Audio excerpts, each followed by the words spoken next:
Welcome to Hurrdat Sports Radio. I think the biggest thing is that we've got a great group of young people that's really committed on a high level. They're working extremely hard this offseason, and they can't wait to get the training camp underway and get ready to play. I think it's how far this program's come, and to have many of those same players that have kind of, put that sweat equity into this thing has a chance to be part of it, and that's exciting.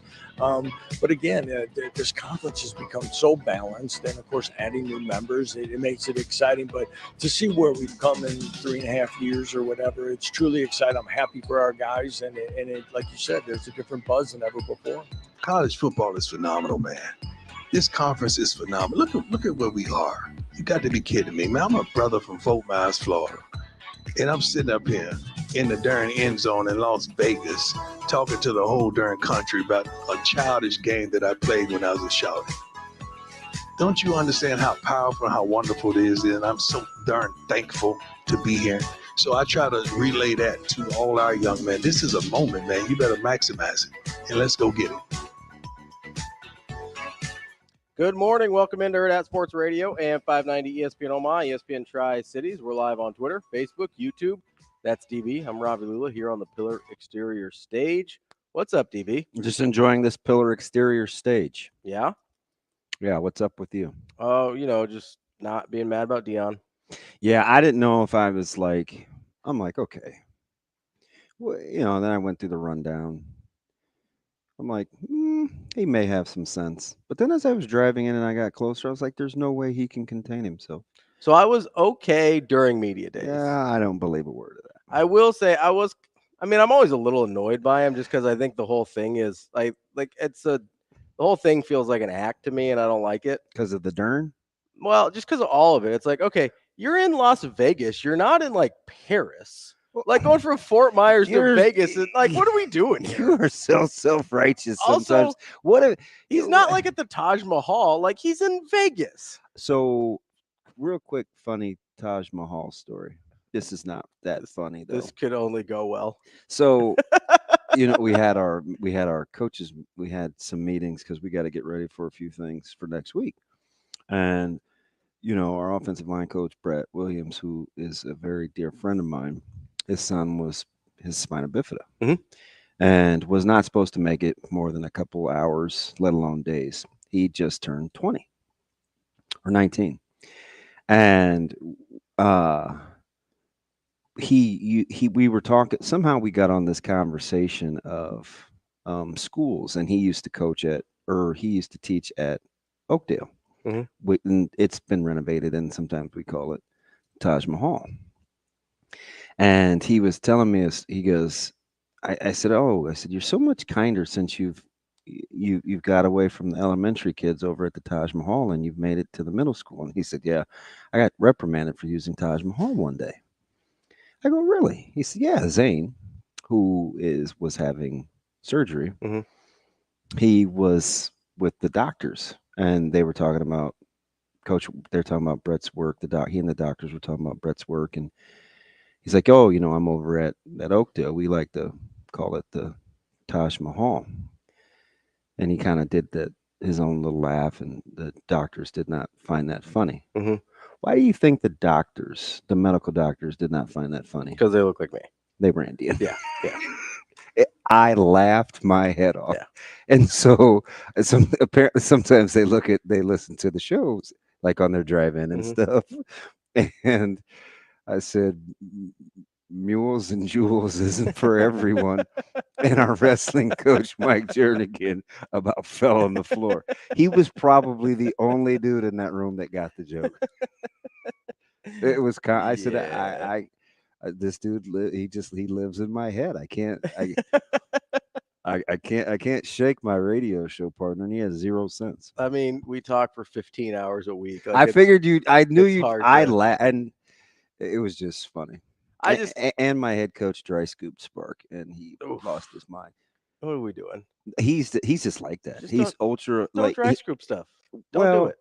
He's like, hey, and he's always into he wants to try things. He's very good with his diet, and he likes, he's fought cancer 3 times, right? So he's always looking for an edge. He goes, hey, what's that?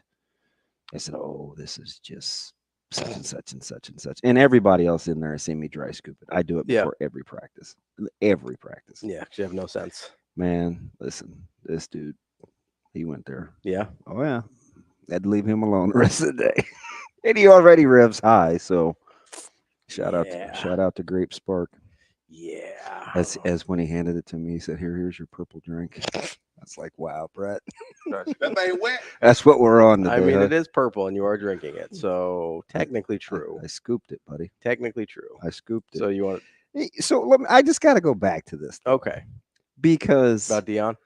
Yeah, like I'm just acting like he's acting like he's I'm not a world traveler. Okay, but listen, humor me. It's here. Las Vegas, man. You're not going to talk me off the point. Relax. You can keep doing That's that, fine. and it's not. Go ahead. I'm still going Go to. I'm going to stand my Go ground ahead. here. So what if? Here's the thing with everything that he says now that we formed opinions on everything that he says. Yeah. We find no truth in anything that he says because of how we feel about him. So it's totally how we process information.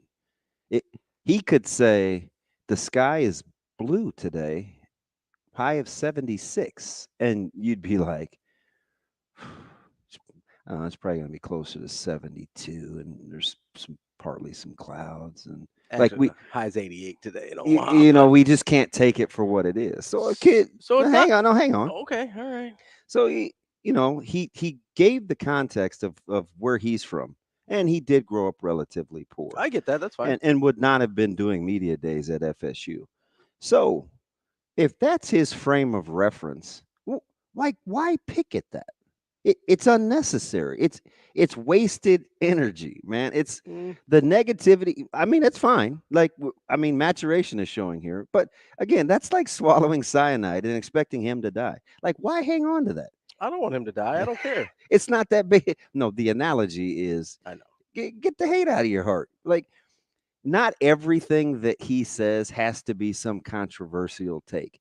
And I think for him, now, if you would have said, this is funny because, I'm going to not just get in my old glass house, right? I know you can throw pretty hard. That 71 mile an hour curveball will break glass.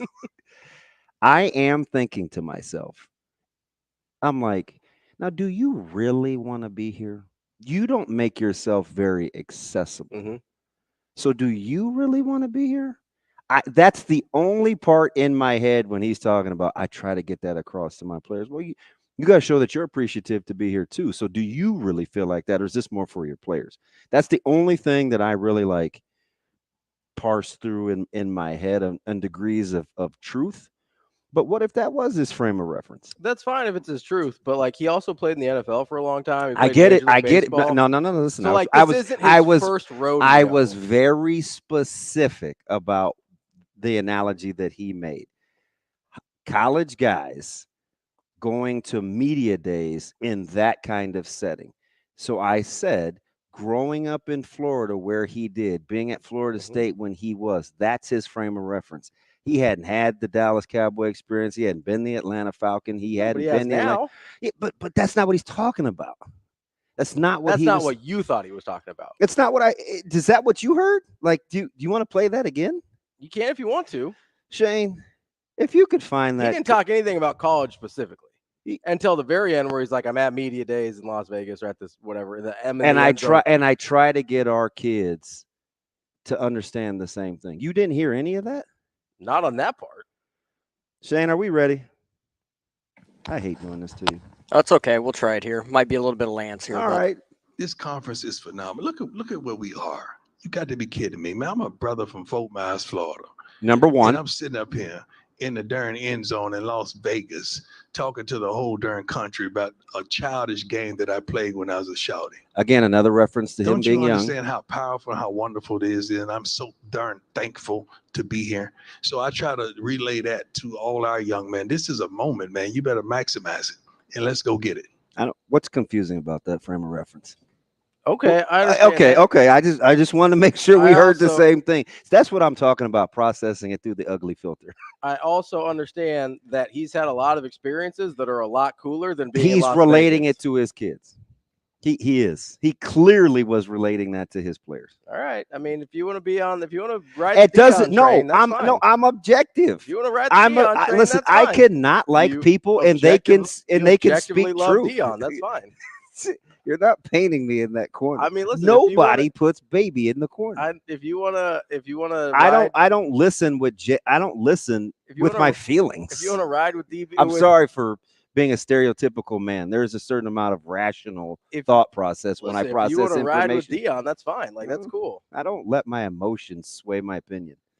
At least I try. I would say everybody lets their emotions sway their sometimes. Everybody does. Yeah, right. They've done it before. That doesn't mean that they operate in that way in a constant. No, but okay, we want to talk about context here and like context. Well, of Deion context growing up or whatever. Context matters. Everybody's experiences and therefore the way they feel about their experiences, it impacts how they process information. So yes and no, whether they like it or not. Now, some people react more emotionally than others. So that's what I'm talking about, right? But that's what makes time out. That's what makes and experiences. That's what makes humans different than animals.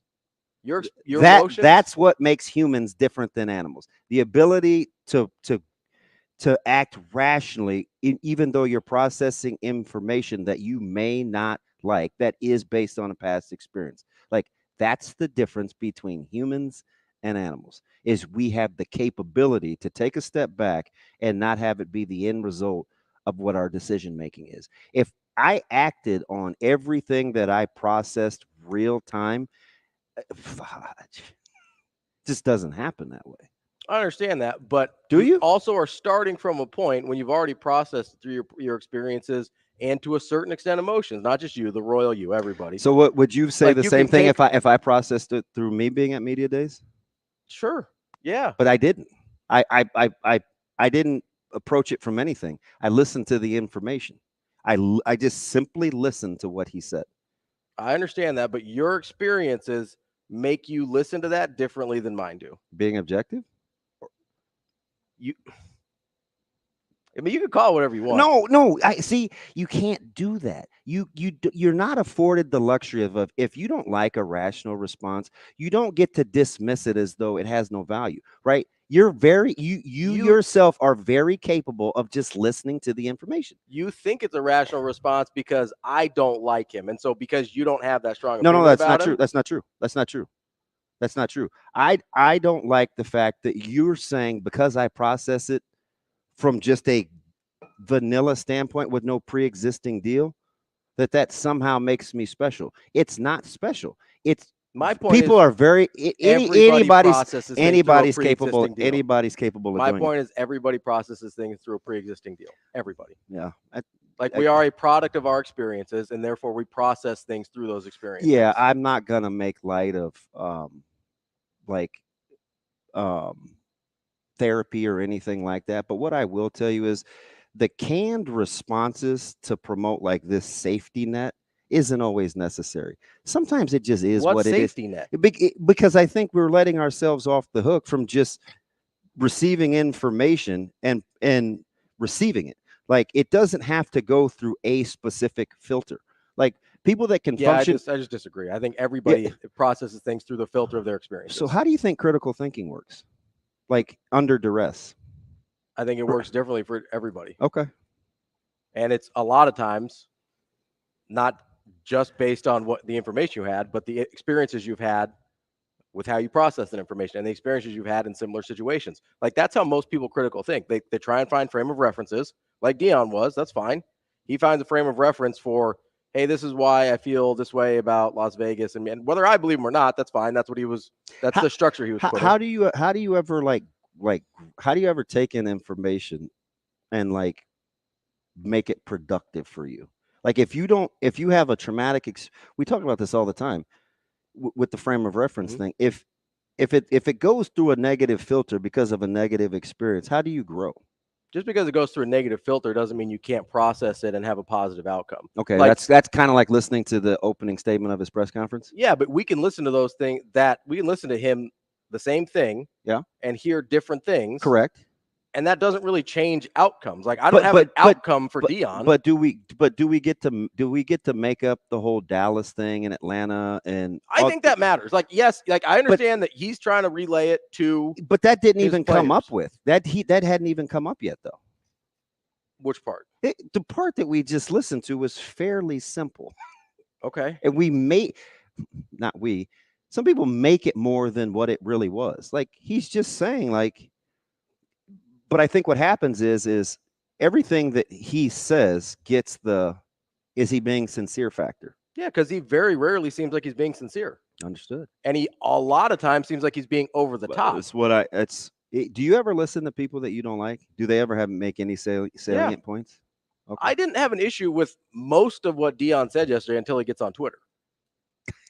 Okay. Like I really didn't like it. That's in my notes. You can look at the notes. No, I read it. Didn't really I said then me. He tweeted that. Well, we talked about it as a staff yesterday. I'm well aware. Didn't really bother me that much for most of what he said. I thought it was a little silly to make this like grand point because I do think he's over the top intentionally, and I don't find it sincere. Mm-hmm.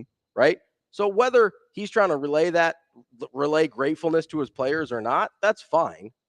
He can do whatever he wants there. Obviously, he resonates with some people in a way that he doesn't resonate with me, and that's fine. And that doesn't make me a lover of Deion because that's not what it is. But I can still sit here and say, like, okay, that might work for some people, and I can still find it over the top, and I can still find it insincere. Because I've got this entire context of Deion as a person and as a head coach where a lot of what he does seems insincere. A lot of what he does doesn't match up with what his actions are. Right. What? It's just, I don't know how you would have ever been coached. I don't know. I don't know. I don't know. I don't know what that has to do with anything. Because a lot of times people will do things and you'll have certain triggers as a player or a teammate that you'll be drawing on past experiences, and you'll have to be able to pull yourself out of that and stay in the moment right here. Yeah. Stay right here, second to second. Okay, but there's a point to me doing that in that context. What value do I get out of being like, okay, I need to parse through and find the truth? You don't have to. That's a personal. That's my thing. point. Yeah. Like when you ask how I could ever be coached, there's a personal decision that I make. What you should have just said is because I want to. Yeah, there's a personal decision don't make it like some. Well, it's what everybody does, and not everybody responds to stimuli the same based on whether they had a positive or negative experience. Sometimes people can just listen, can take the information. Two different things. We're talking about processing the information and then responding to the information. Yeah. I said everybody processes information through the filter of their own experience. 100%. And that was never the then disagreement. You can choose to respond however you want. Right. And so I'm getting to the choosing to respond. When I'm in certain situations, whether I'm at work or whether I was on a team or whether I was coaching or whatever, I choose to respond differently than when I hear somebody talking that I don't find to be sincere or that I find to be over the top, whether it's Deion or it's somebody else, like somebody I know personally, like I'm going to choose to respond differently to that because I can. Because there's no value Ravi. There's no value to me in. I don't understand the point, but move on. All right. What do you want to move on to? Listen. We're not going to do this. We're going to move on with the rest of the segment with the open. Okay. All right. So you can finish your point on what you didn't receive well until the tweet. Yeah. The part that I didn't receive well at the tweet is, he tweets at 7:00 last night, which again, most of the time I didn't have a huge problem with what he said at media days. I didn't get much out of it. I didn't think he said very much. I thought it was interesting that he, brought out the academic stats and stuff. Like, all right, good job. Like, that's good. That's positive. Then he comes out last night, and this is the kind of stuff that I actually don't like when Deion does, feels like he's making built-in excuses and things like that when he says, to whom it may concern, if you desire to come play for CU Buffs football, they may drop your high school rankings just because. I have a friend named Lulu from Fort Myers. They did that 2 years ago, and they're still doing it now. Fortunately, we don't care about rankings. That feels really disingenuous to me. He seems to care about rankings a lot based on past comments. Okay. And I also don't understand his connection between Lulu from Fort Myers years ago and current Colorado Buffaloes. Right. Like, I don't understand that connection. If, Yeah. if you have context, I'm happy to listen. I no, I don't. Because like that was weird to me because I was like, I don't know what Lulu. The whole thing was weird because he's tweeting that about some particular thing. And it could be a multitude of things. Maybe it's maybe he's clapping back against the folks in Colorado that say, well, there are no real in-state offers, and so our players are being overlooked. And Deion's saying, well, there may not be Colorado people, they may not be for the Buffaloes. That doesn't mean they're good play. Like Deion could be coming at it from, this would be so Deion in some capacities. I don't want to offer him because that may hurt their rankings. Or he may be talking to people that do evaluations and want them to do them independent of what he's doing.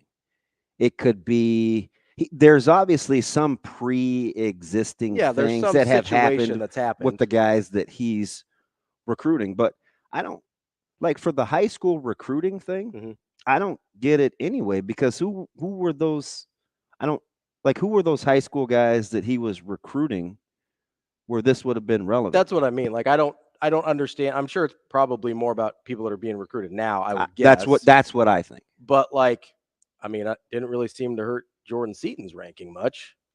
Like, his ranking was okay still. Yeah. Like a lot of to his credit, a lot of the guys that he's recruited are high-end guys with high rankings, right? I think they don't land huge classes, but a lot of them are. I think he's so, and I agree with how dangerous. I think he's talking about Julian Lewis. Okay. I do. So let me ask you this question, because I know, and Coach Rule talked about this, right? Where Ohio State offers a guy, he gets a bump, right? Because it's like, oh, it's Ohio State. Same thing we were kind of talking about with the in-state rankings. Yes, right? With Mooberry yesterday. Whereas, does it go the other way? Does it go the other way when you're like, oh, we think this is a really good player. We think he's a 4 or 5-star guy. And then he commits to a school that either you don't like the coach or you're not in love with the program or whatever. Do they dock guys for that? He's still the same guy. Because I feel like when you go from a mid-major or a group of 5 offer to an Ohio State offer, people don't see you as the same guy anymore, right? They're like, oh, maybe you are better than we thought you are. And so that's why you get the bump. The reverse doesn't make sense to me in a logical sense, right? Because, okay, let's say he's got Ohio State and Alabama and Georgia offers, whatever. Do you have to have a certain starting point where it's too obvious to detract from? Let's say if I'm a 4-star and Deion offers, you're not going to drop that guy to a 3-star. Right. If I'm a 5-star and Deion offers, you're certainly not going to drop that guy. That's why I don't like the Seaton analogy, because that's not. So you're talking about guys that are. I'm talking about we're going through this right now with TJ Lateef, right? Wasn't the top 300 guy. Okay. Right. So what if Coach Rule said, oh man, with Lateef, if he says yes to somebody else. There's some people that do believe this about Nebraska. That's what I'm saying. So what if that was what he's talking about with Lewis? I would think that's silly too. If it was that, because I think it's silly when people say it about Nebraska. Yeah, I hear it all. This is a long-standing conspiracy theory with Nebraska fans, is that as soon as they commit to Nebraska, they get I remember with Marlon Lucky almost 20 years ago. He was a 5-star, and I think he ended up a 4 in some publications. Because you have a way more recent example. I mean, if Dylan Raiola stays at Georgia versus if he doesn't come to Nebraska, and does the national ranking hold? No, I understand, and I don't know that I buy into that narrative, whether it's Nebraska or Colorado or anywhere else, and I certainly don't know who Lulu from Fort Myers is. We'll set up the show. Coming up next. We will be back.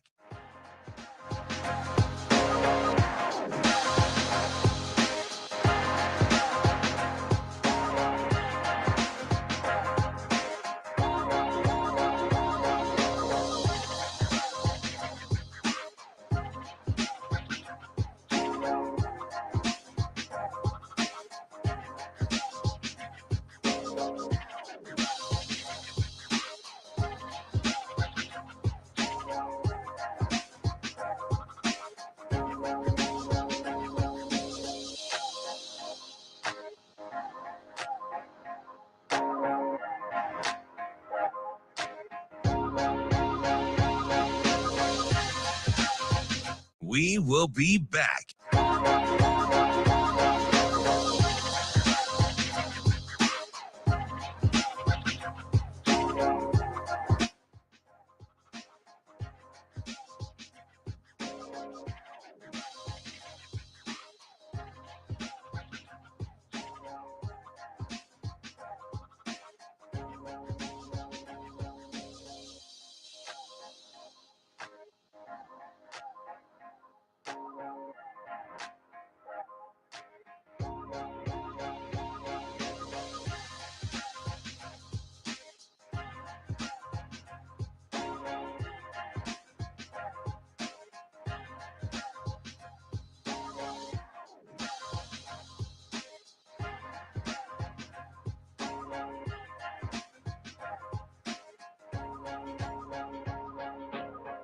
We will be back.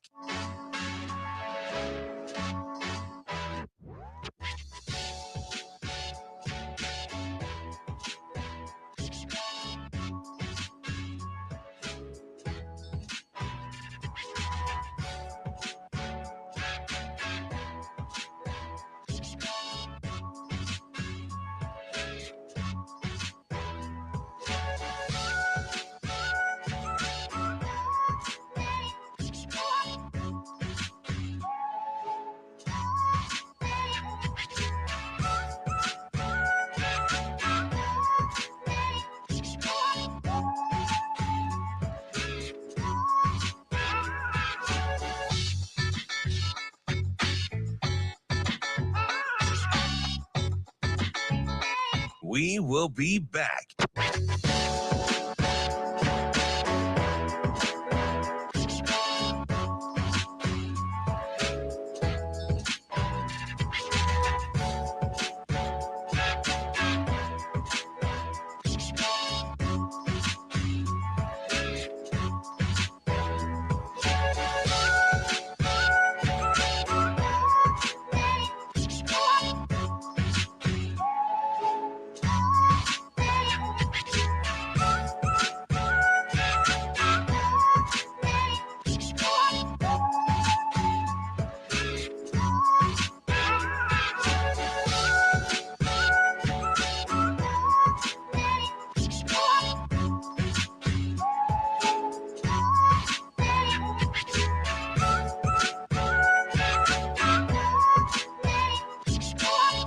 We will be back.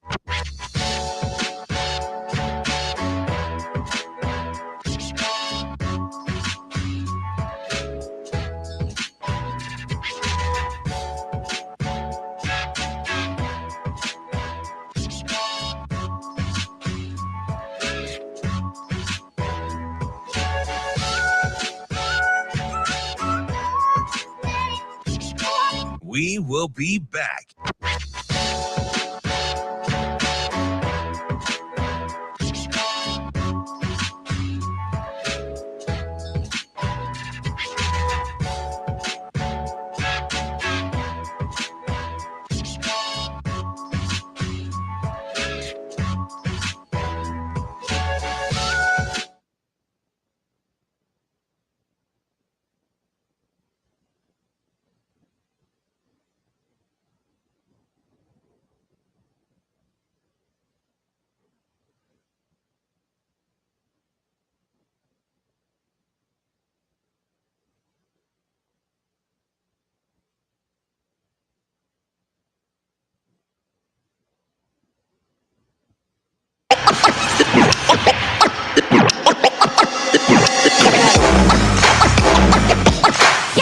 You're listening to Hurrdat Sports Radio.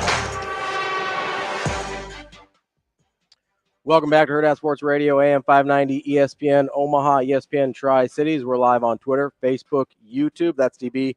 I'm Ravi Lulla. We're here at Hurrdat Sports Bar and Grill on the Pillar Exterior stage. Coming up on the show today, we've got Brian Edwards, our Vegas insider. We're going to talk some college football win totals.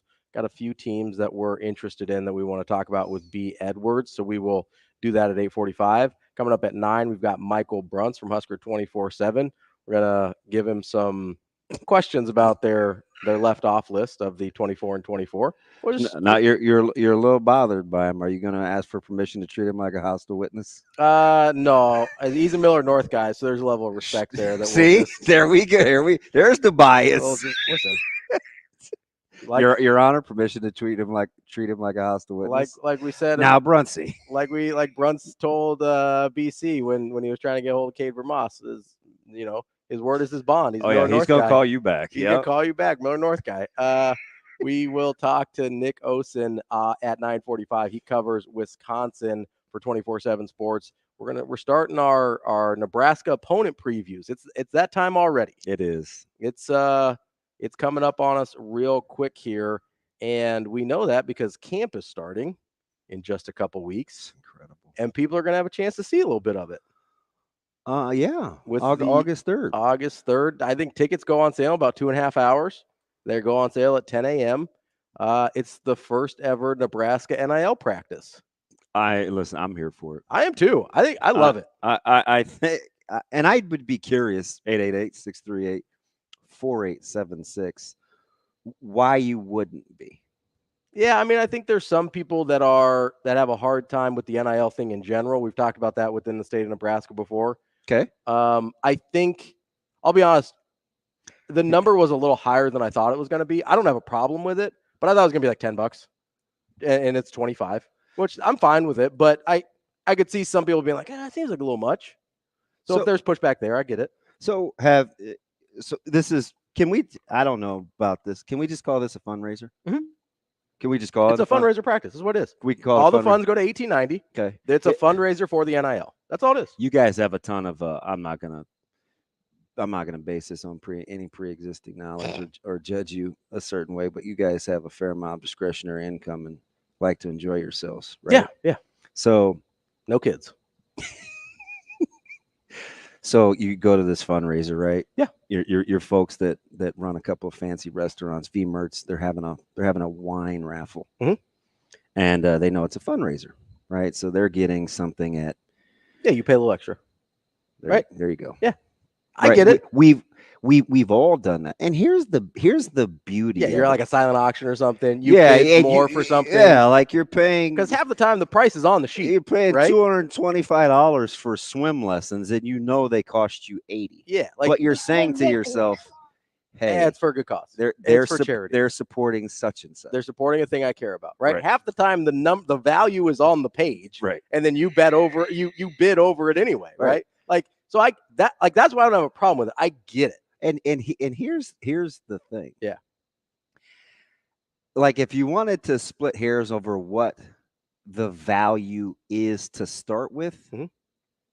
Okay, knock yourself out. If you think it's only, you're like, I'd only go for free, or I'd only go for what, $10, then you don't have to go. Yeah, that's fine. Because the end game is to raise money. Yeah. You're always looking for new revenue streams. 100%. So they should do it more. Yeah. Right? Like we talked. They should do it in the spring. They should do a couple in the fall. Why not? Do it across all sports. 100%. And I bet they will. Like now that it's an official. We talked about this 3 months ago. Yeah. Now that it's an official partnership with Nebraska and 1890, I bet they will do a volleyball one. I bet they'll do a basketball one for both squads. Come watch practice for X amount of dollars. And people that won't go, aren't going anyway. I'd go watch a Creighton practice tomorrow for $25. Right? 100%. And you know that you could occasionally watch them for free. Yeah. You know this. Yeah. Right. But the end game is to generate. So I didn't get the negativity. I didn't either. That one, I could listen. Not always gonna be right. I just like to know. I'm sure people have thoughts. The only thing that Shane, not like you, like even THOTS on different thoughts. Yes. The only thing I had. Say it again. What do you have, Shane? Thoughts. Is that like a THAWTS? You gotta watch out for those. Man, listen. It's like Deion being. Is he saying he's shorty or shoddy? Because those are different things. Dern. The Dern thing drives me crazy. Is that like a local? Does everybody from Florida talk like that? He's said it forever. No, I know, but is that a Florida thing? I don't know. No, because you played with dudes in Florida. Yeah, it's not a Florida thing. He's probably like T. Frey doesn't rock the dern. So the closest I've heard to that dialect, is Tyrone Williams. Okay. Because I know there's like different parts of Florida. You got your cities, and then you got some kind of like, you got some kind of backwoodsy parts of Florida. So I don't know. There's some swampy parts of Florida. Yeah. Like Nebraska is not the only place you can find rednecks. Like there's rednecks all over. Maybe. That's why I didn't know. Me neither. I mean, what a crazy dialect was like Jameis Winston. Mm-hmm. He was like a mix of like hillbilly and ebonics, and it was the wildest thing to listen to ever. Is that right? Yeah. Oh, do tell. It was, man. I couldn't understand. I listened to that dude a lot, and I had a hard time understanding what he was saying. Yeah. Now, to be fair, I have a lot of times hard time understanding what like people with thick Indian accents are saying too, and like those are my people. So like it's a struggle sometimes. Although that's a regional thing too. Boy, like there's people from like different sections of India. You're clearly testing my self-control this morning. Yeah, I know. I wish I had joke. I'm glad I don't have joke Tourette's. We for sure would be canceled. Like there's people from kind of my region of India that like I tend to understand a little bit better, and then there's other regions where the accents are different, and I'm just like, I'm sorry, can you say that again? I didn't hear a word. Here, let me take you off Bluetooth. I used to, I had this, when I worked at PayPal, there's shockingly a lot of the computer programmers are Indian. And we did like a team building event or something. I'm not a computer programmer, but we did like a team building event or something. Mm-hmm. And it was like, I don't know if I was profiled here. I got put in a group with a bunch of Indian people. And I was the only one that appeared to be a native English speaker, which is fine. But I was struggling to understand a lot of what was happening there. And they're like Southern India, the accent's a little different. I'm not as familiar with it, So that's an example of like why. Thanks. I don't know. That's why I was like, I don't know. Maybe Dern is a Fort Myers deal. Maybe him and Lulu say Dern all the time. I don't know. Everybody gets a nickname in the South. No, that's fine. But I don't know who Lulu is. I don't know what he has to do. I don't know what he has to do with Colorado's recruiting rankings. Lulu may have just very well been like Lou. Yeah, probably. You always get like a juju. I thought maybe like a nuck or peanut or. I thought maybe like lemon, so he was Lulu. I don't think he was paying for Lululemon back then. Well, it's because he. What would that have been? 86, 87? Did Lululemon even exist back then? No, but like I'm pretty sure they. Deion pays for some Lulu. You think? Oh yeah, he's the Lulu. That's something. He's trying to get some cowboy police hats. My man. Did you see that tweet? Yeah, he wants the staff to rock the police department cowboy hats. Cowboy police department hats. Yeah. I mean, he does love his cowboy hats.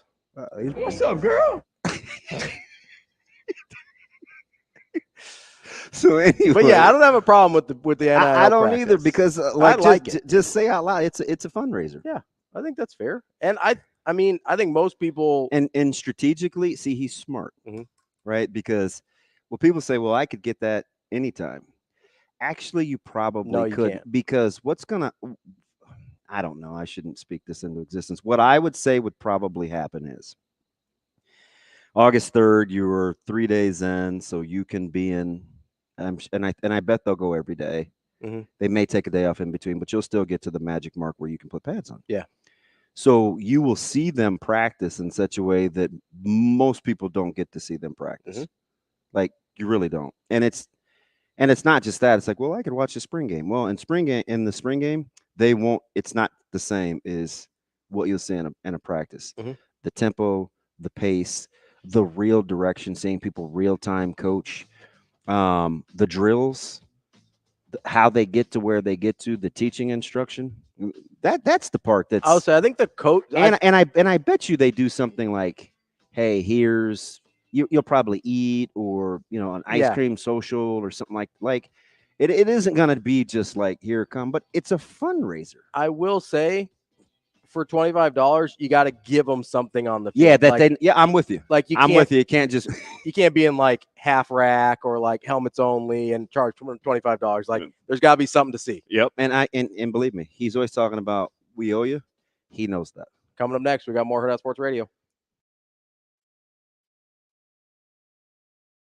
We will be back.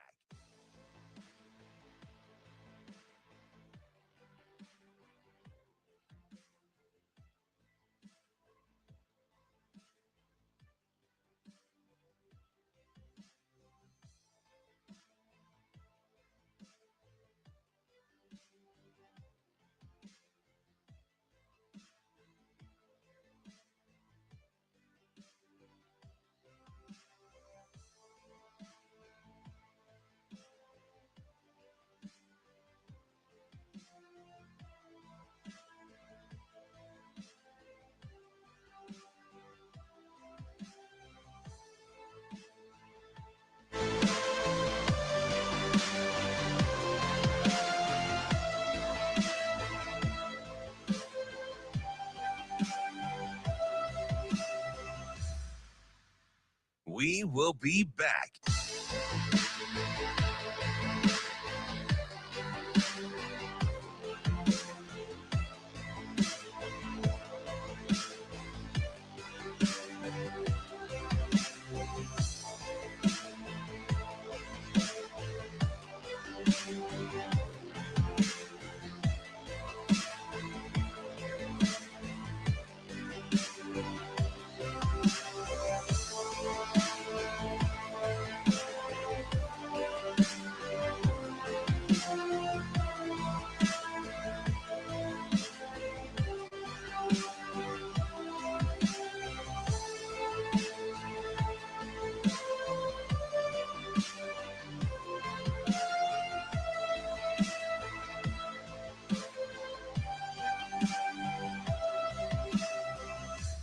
We will be back.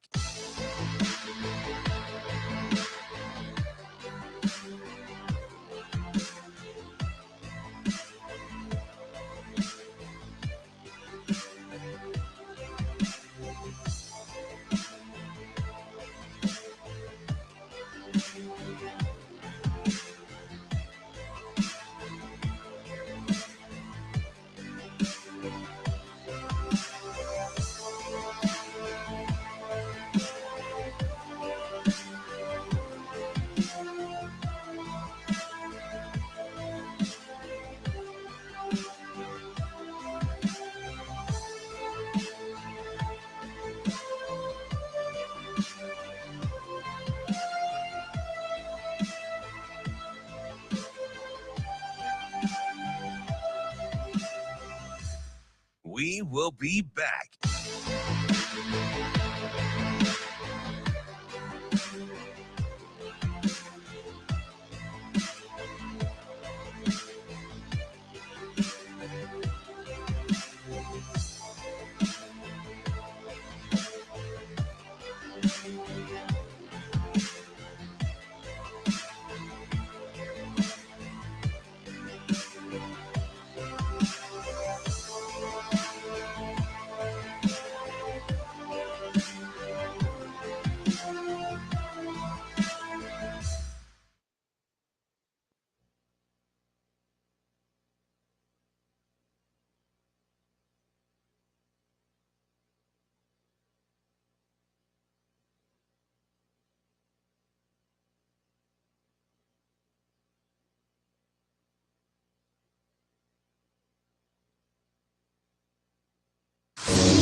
You're listening to Hurrdat Sports Radio. I'm undefeated in the swag, so I already know what the expectation comes with. I know where everybody's Super Bowl, so I'm really just I always stay level-headed, stay grounded, because I would never want to be that guy, look back, and not being able to take advantage of the moment that we have right now. Wrapping up hour number one here on Hurrdat Sports Radio, AM 590, ESPN Omaha, ESPN Tri-Cities. We're live on Twitter, Facebook, YouTube. That's DB. I'm Ravi Lulla here on the Pillar Exterior stage. where we're everybody's Super Bowl here on Hurrdat Sports Radio. Apparently. Now, full disclosure, we're boys. That's the part out of everything that happened yesterday. Yeah. Shador is the one I thought you would get at. So I got some Shador and some Shiloh.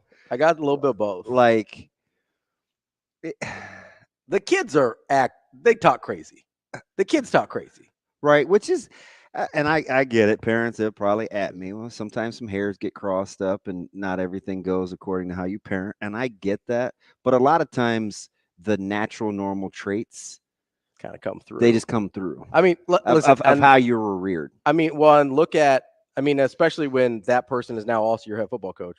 Like, look at the way people in Nebraska talk. They started sounding like Coach Rule in a hurry. Yeah. Right? Amazingly so. Right? Yeah, like across the board. And you're just like, well, that all sounds really familiar. Whether it's assistant coaches, whether it's staffers, whether it's actual coaching staff or versus support staff, whether it's the players, they all started sounding like Coach Rule in a hurry. Now, if you've been around that your whole life, and I do think whether we disagree on yesterday or not, I do think Deion is a lot of the things that I like kind of over the top and can be insincere. Yeah, and hear my heart. That's not right. I mean, that I didn't disagree with anything. Right. And so, like, if you're dealing with that your whole life, then you're probably going to start to sound quite a bit like that. What I wanted to say when he was saying that was, I understand what you're saying, so I'm going to cut you some slack, but it needs context. You're not everybody's Super Bowl because you're good. No, they're trying to put you in your place.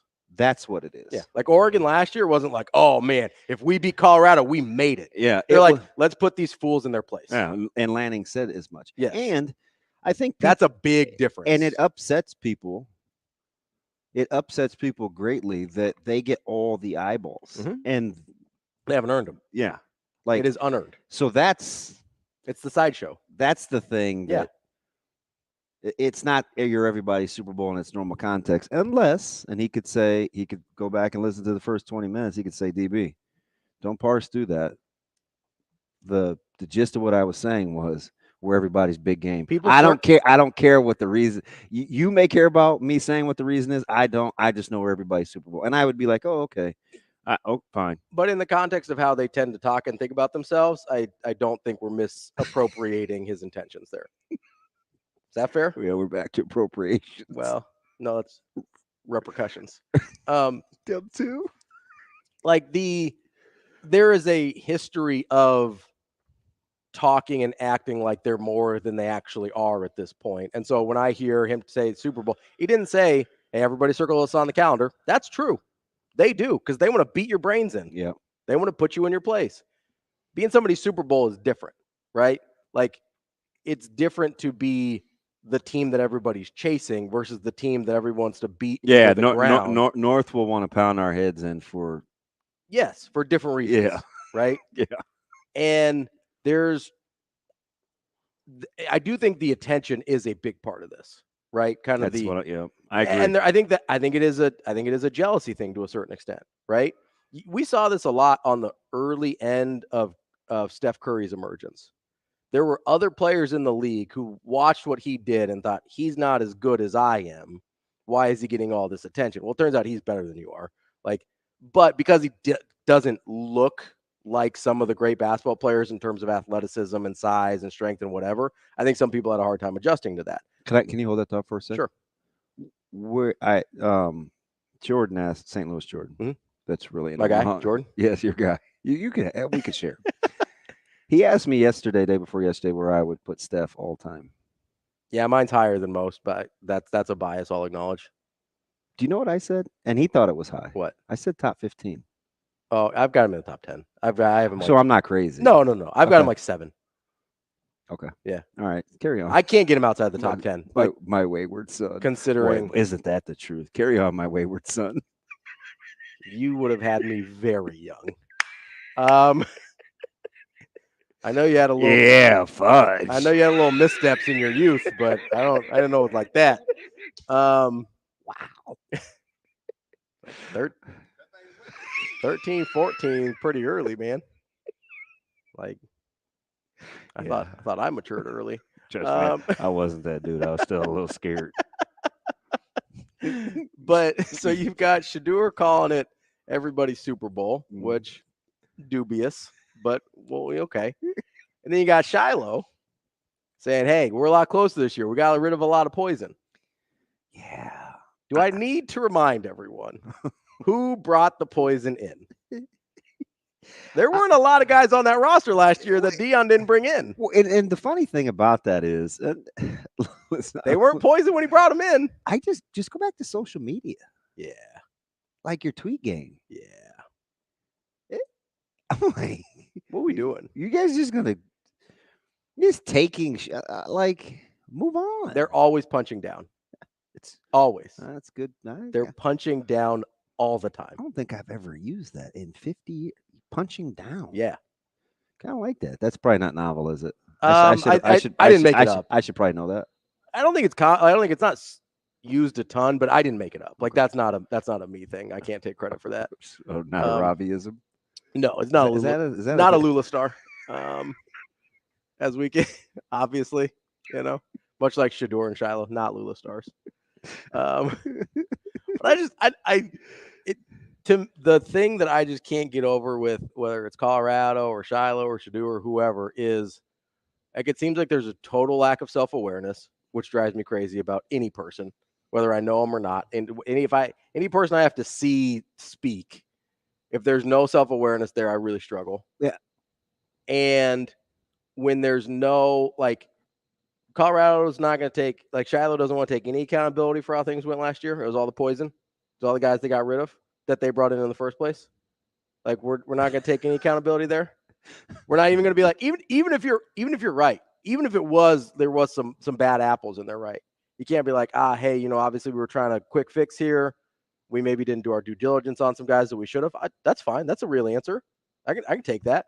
But it's like, oh man, we got rid of the poison. We're all good now. It's like, no, you invited the poison in, and then you're like, oh, I don't like this. This doesn't taste good. Oh man, TK brings up an interesting point going back to the last segment, and I hate to give him credit for bringing up an interesting point, but we were talking about the NIL and the $25 thing. He said those are and maybe this is true because I didn't think about this. He said those are the same people that are mad at Coach Rule over the desperate comment. Oh, maybe. Yeah, maybe. Is it? I mean, maybe. Does that sound right? It kind of does. I think so. I generally think the people that get outraged about things are generally all the same people, regardless of the topic. I wouldn't have made a direct correlation between that comment and the $25 practice, but you could sell me on it that it's like they're just going to be mad about anything that doesn't fit their eye or whatever. And okay, so let me ask you something along the same vein. Is a $25 practice different than a fundraiser in which you have a $20,000 table? No, it's not. I don't. I mean, to sit with Deion. No, I don't think so. I would rather 22,000. Yeah, it was like 22 to sit with Deion, and they were like levels, right, based on how many tables away you were from Deion. It was like a Kevin Bacon 6 degrees of separation deal. You got to sit. I think there was like an $8,000 table where you just got to be in the room. That's a fundraiser, right? Yeah, 100%. That was an NIL fundraiser, and you're paying for levels. Yeah. Okay, so that's a lot more practical. The $25 is a lot more practical, even though I get the sure. I mean, it's a different target audience, right? Yeah, you've got your big dollar. We see this with political campaigns, right? You have your big dollar, and then you have your kind of grassroots. What's the word I'm looking for? Donors.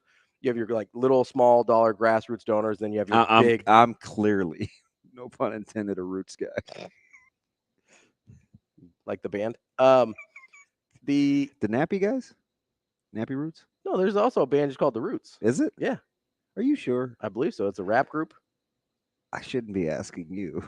I mean, I'm pretty versatile. I am ambiguously brown. You never know what I'm going to know. But so I get both sides of it, right? If Rule had a dinner that now I doubt it would be publicized the way Colorado's was. It seems like it'd be more of kind of a clandestine behind the scenes deal. I don't know that they'd have to troll on the internet for those donors, but like I'm sure there are big dollar donor events. I know there are big dollar donor events at Nebraska that are a different target audience than the $25 practice. Both of them work, both of them matter, and both sets of fans are important to what Nebraska does. I like that that you get something for a reasonable amount of money. I know $25 isn't doable for some people, especially you got a big family and you're like, well, it becomes $25, turns into $125 really fast. If you got, a few kids and then, still got to park and figure out whatever. Like, I get it. It climbs up real fast, but it's a much more accessible price point than almost anything else NIL related or donor or booster or fundraising related. You think you could get 2,000 people at that practice?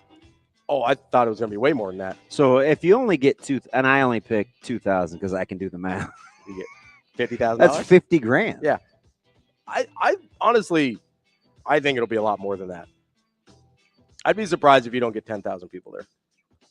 Am I crazy? No, I mean, you get 8 at a high school Friday Night Lights. That's what I mean. Like, you're telling me 10,000 people don't want to see Nebraska practice? Yeah, night 2. We will be back.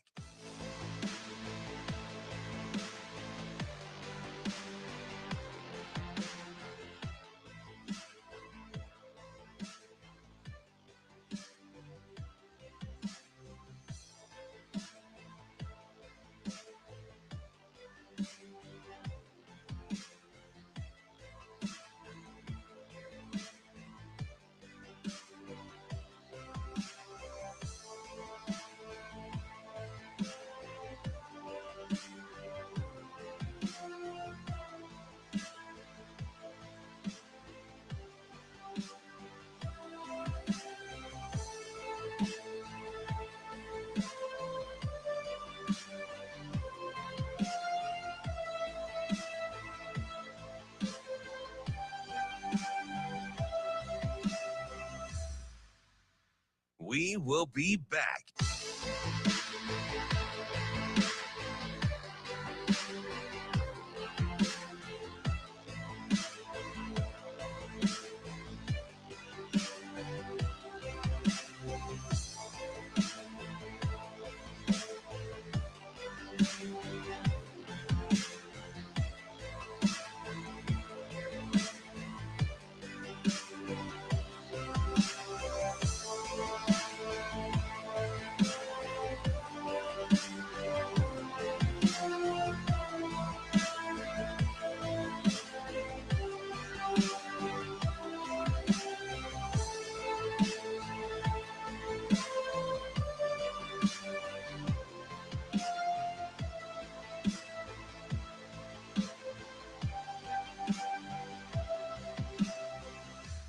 We will be back.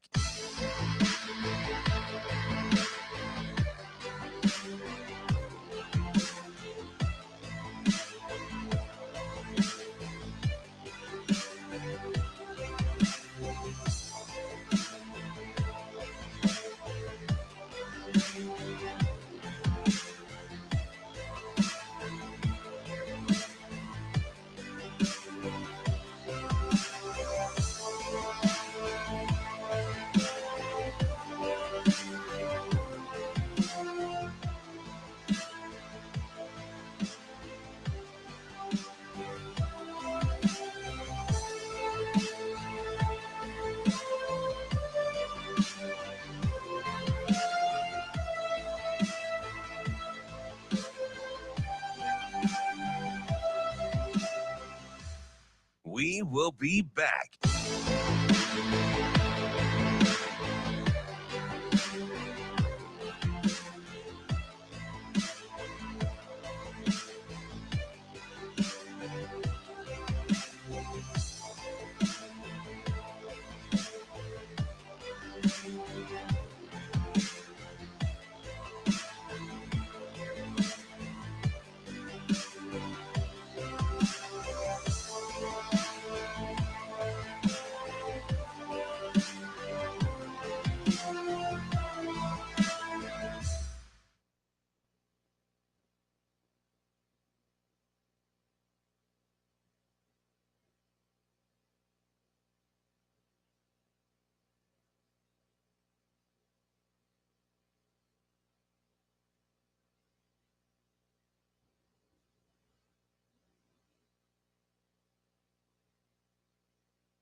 Welcome to Hurrdat Sports Radio.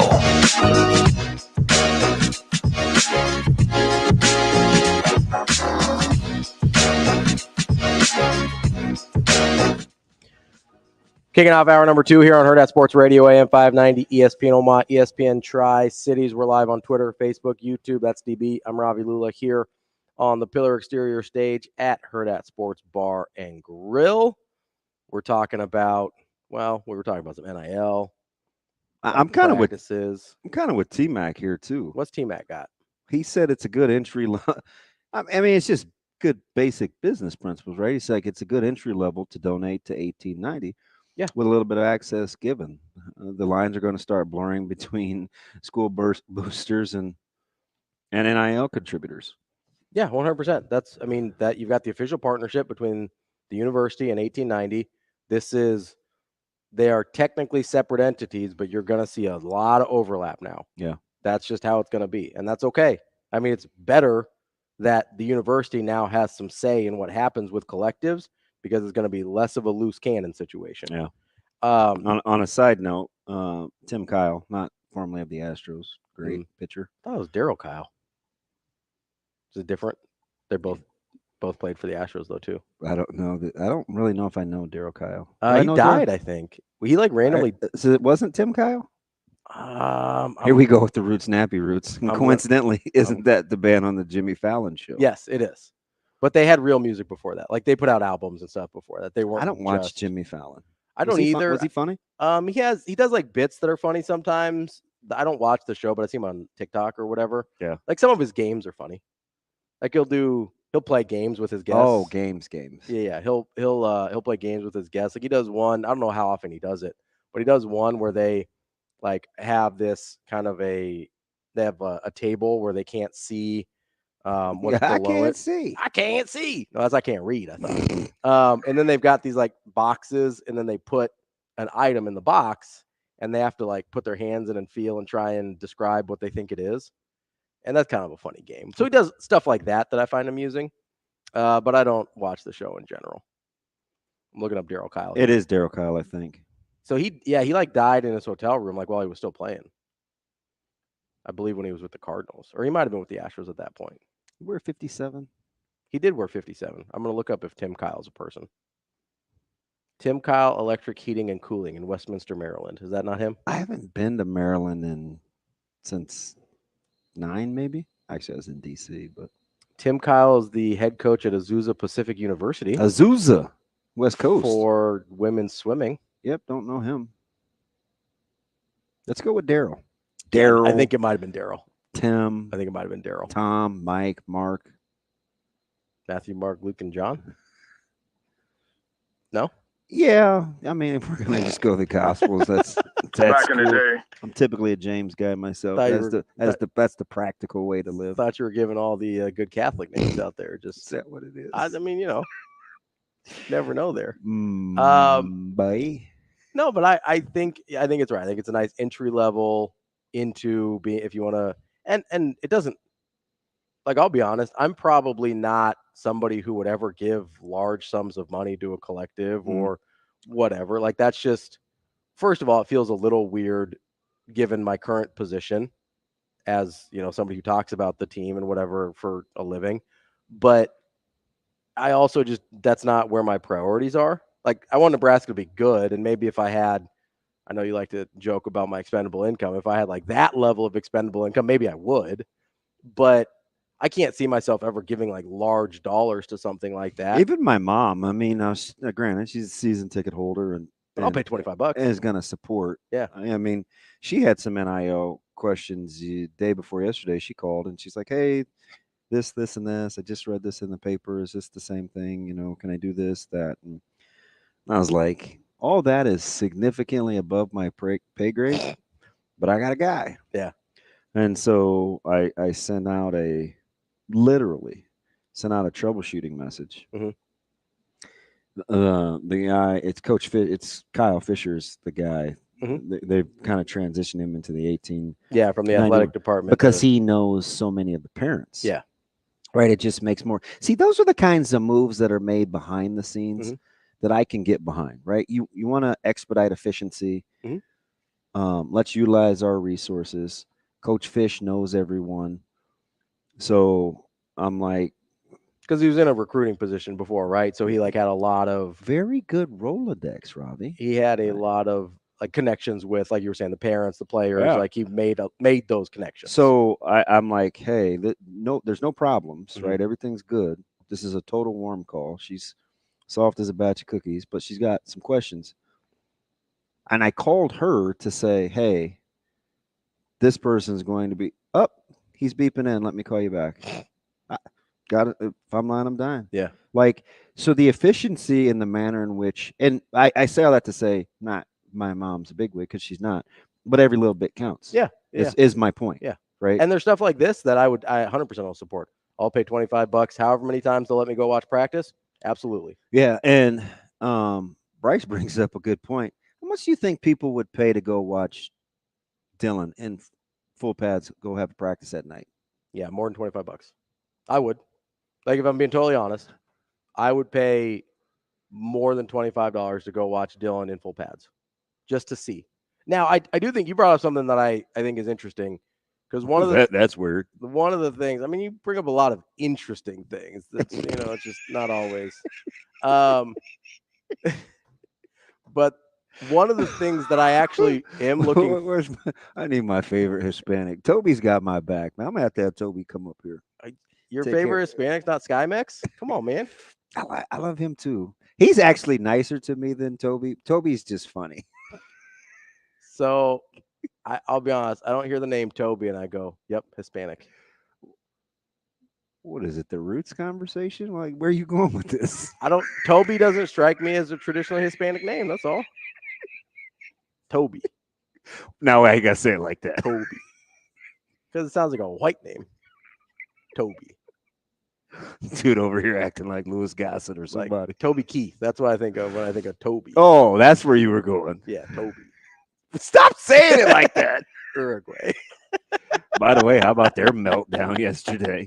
I was like, I bet they don't curl their lips like my goofball partner.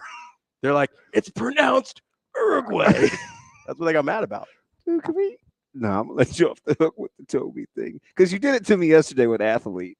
What was I doing with Toby? I didn't even recognize that. You went Toby. Toby. Wait, I can't even. What? Toby. Why? I don't even recognize. Just practice it like this. Just say Toby. Toby. No.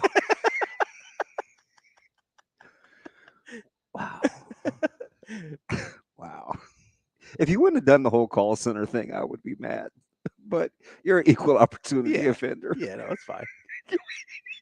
I wouldn't worry Just about it. let yourself off the hook. Yeah, I wouldn't worry about But it. anyway, going back, We're gonna be all right. Going back to that, if 2,000's low and you raise 50 grand, yeah, you do that deal every day that ends in one. 100%. I do one every week.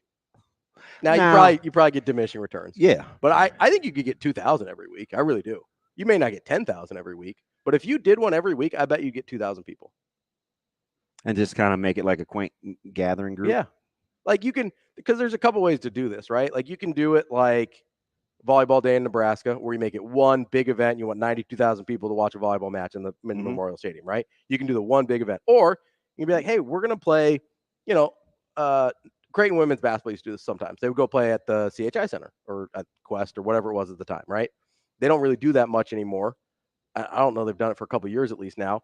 But they would do it occasionally, and for the big games, right? It's like, okay, you might not sell out, but you're going to get more people you do in DJ Sokol, right? Just capacity. You're going to get maybe 5 to 7, 7 to 10,000, depending on the opponent, versus like, I think it's under 4 at DJ Sokol, right? So you can do it and have it be a one-off, and you're trying to sell the place out, and that's fine. I'm okay with that.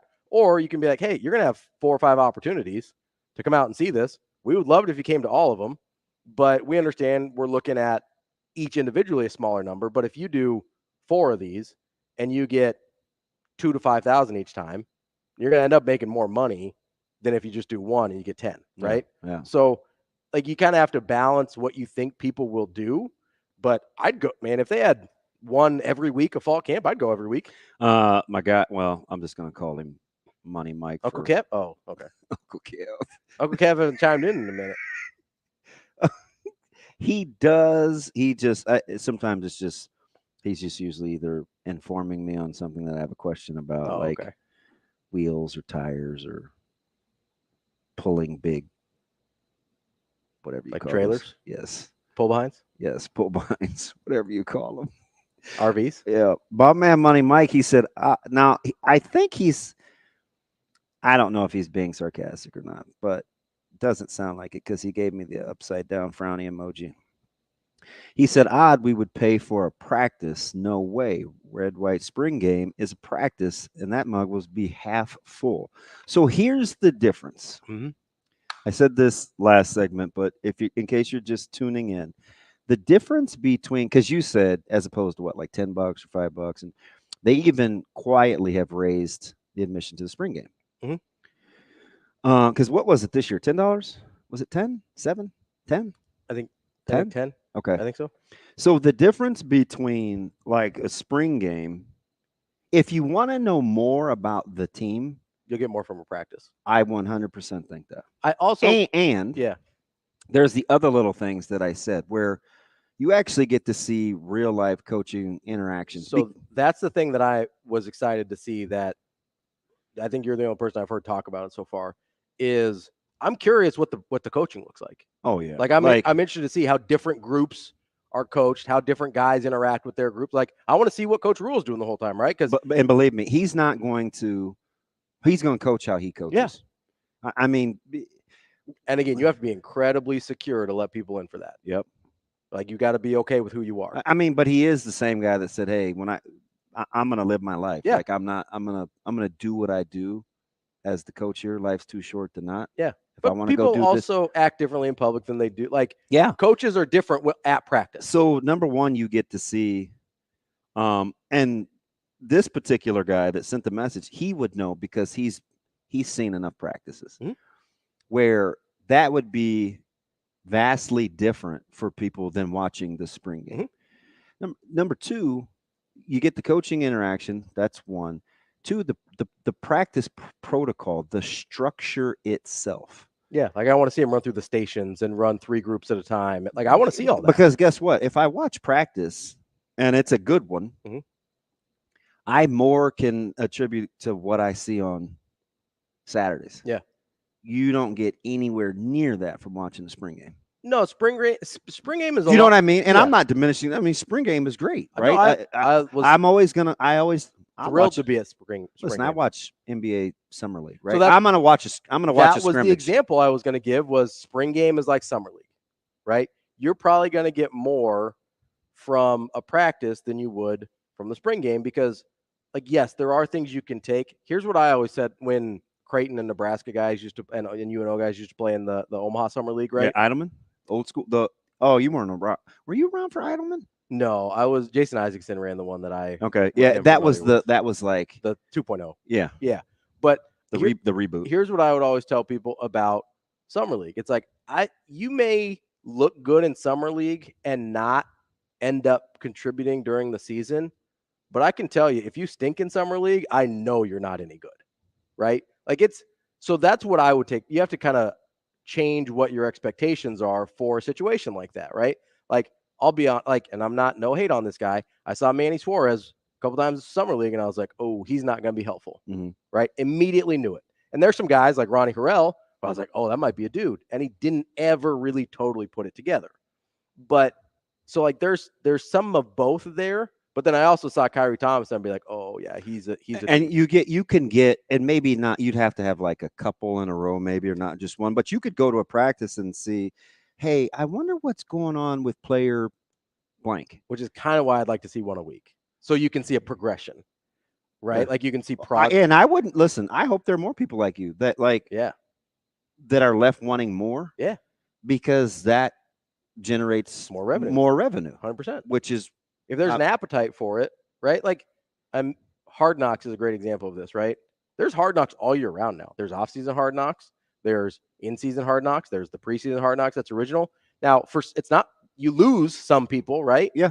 But they've obviously made the calculation that it's worth to them and viewers, the people that are retained throughout the year, to do all of these different things. Like, yes, you're not going to get whatever the number would be for a one-off. You're not going to get that number every time. Yeah, like if you want to know, they trot out their 5 offensive linemen, and you want to know how close such and such is or such and such is, like you can watch practice and see. Say, hey, today, I'm gonna watch O-line, or I want to go watch D-line. Like how close is because there's probably too much going on at once as opposed to on Saturdays when we say put in such and such or play such and such. Yeah, why we haven't doesn't seen anything? Why doesn't such and such play? We haven't seen anything. And what do coaches always say? Well, you're not. He didn't practice well. Yeah. Right. So you didn't see him in practice. So it satiates that appetite too. We see it a lot with quarterbacks, right? I assume we'll see it less this year with quarterbacks because of the situation. But last year it was like, well, why can't we see Heinrich? And then it was, why can't we see Chuba? And when people say this is the best we have, like, or you can look at the running back. Like there's just lots of those. There's at least 10 good reasons, or 10 different reasons that it's different than going to see the spring game. And that's part of the reason. Again, I would want to see multiple if they would let us. And you're not holding GIF, and you're not holding these guys out. You're not holding your entire defensive line out. You want to know how close Turner Corcoran is? You'll see. You want to see Ty and Nash actually play? Yeah. You want to see, Cam and Prince Will. You want to see all the guys actually play? Like they're going to do in practice. Yeah. You want to know the difference between Prince Will and James Williams? Let's see it. You'll see it. Yeah. Has Cam Lenhart made a leap? Do I have a reason to be cranky? Do I have a reason to be cranky at 24/7 for leaving Cam Lenhart off their 24 and 24 list? Permission to treat. We'll see. Bruntz like a hostile witness. I would never treat Bruntz like that. Miller North guy. Our word is our bond. Of course, it's sacred. So we got Pierce Mooberry, 4-star. Go get him.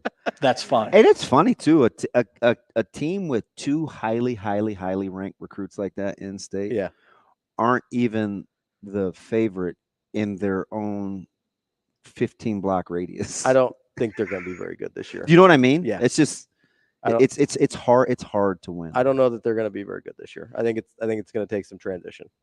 Yeah. You're dealing with you're dealing with a big change. Not just, everybody thinks about the offense, right? But like stylistically, like Petito was an old school dude, and that's going to be a real different vibe than Coach Burrell coming in there. And I know they brought in some new guys, but you got a lot of overlap. Yeah. This isn't a Colorado situation where you bring in all your own poison, right? Like this is like I just slid that in there. Oh yeah. You're going to have largely a lot of the same guys here, and some guys are probably going to react better to Coach Burrell. Some guys may react worse, and some it's just different. There's a learning curve, right? Whether you prefer it, whether you liked it better the old way, it's just going to be a different experience. Yeah, that's exactly how I think. The last part you just described is exactly how I hope, ideally, the transition goes in the defensive backs room. Mm-hmm. Let's just start with it's different. Yeah, I don't know if it's better or worse. Because if you can go in with that frame of mind as young people, even if we go back to the first segment where it's like taking pre-existing knowledge, that's a prime example of what I'm talking about, right? So there's pre-existing knowledge. You have a lot of history in that room with somebody in particular. And then there's a new way to disseminate the information. Yep, you can base it on past experiences and previous feelings, but if you want to operate in the now, you're going to have to process that information and find a way to be. If you want to thrive, you have to find a way to be neutral about it. I do think it helps that in that situation, the culture's already. Yes, there's a expectation already set from the top down.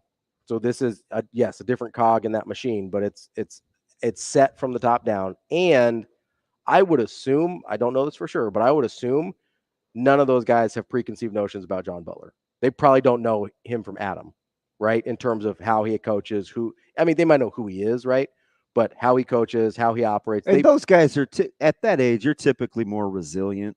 I know this is not cool to say out loud. You're typically more resilient.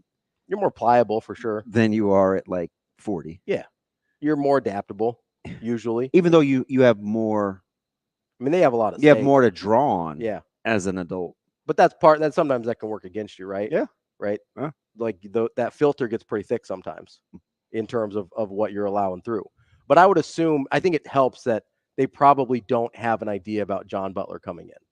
It's just he's not Evan Cooper, right? Which hopefully you can start from neutral, even if you do feel some kind of way about your previous coach, either good or bad. You at least probably don't have any strong feelings about John Butler going in. And if I go back to what my man Denny said, I think it was on Monday when he talked about what the next man up mentality really means. Mm-hmm. It's applicable across the board, right? Yeah. It's not just the players. Yeah.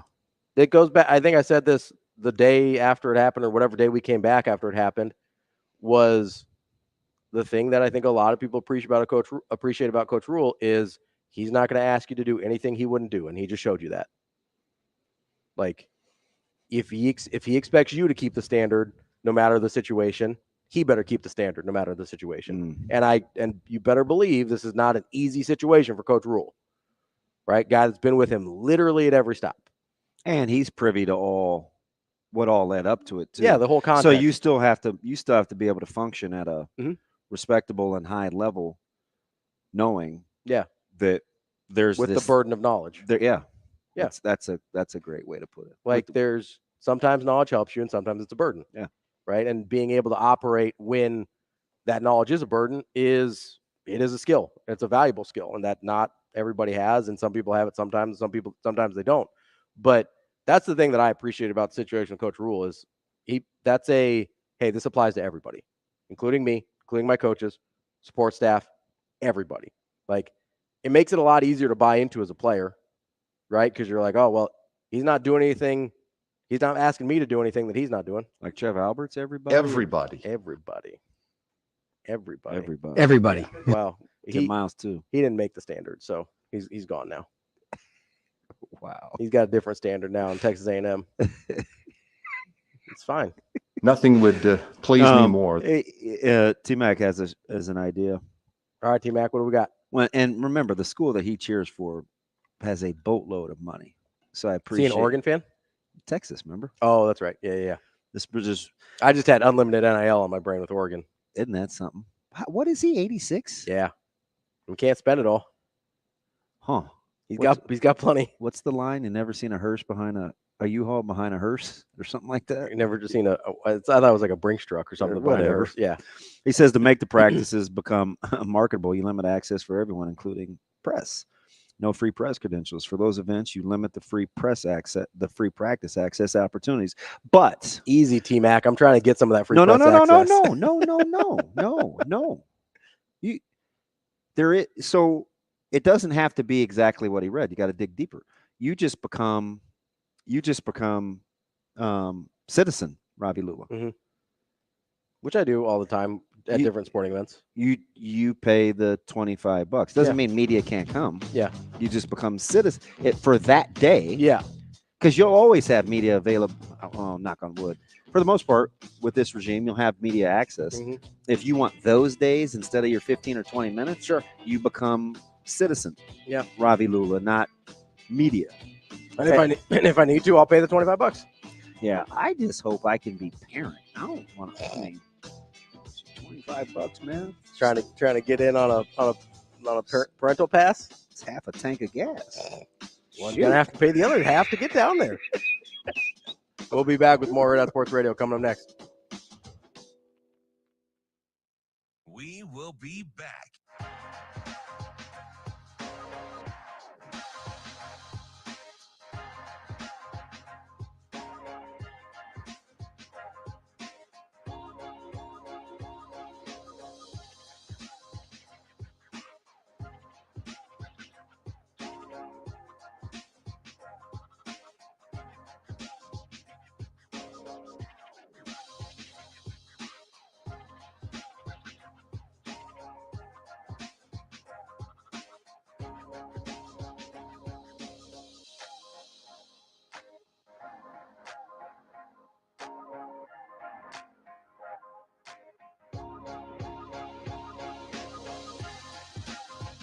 We will be back.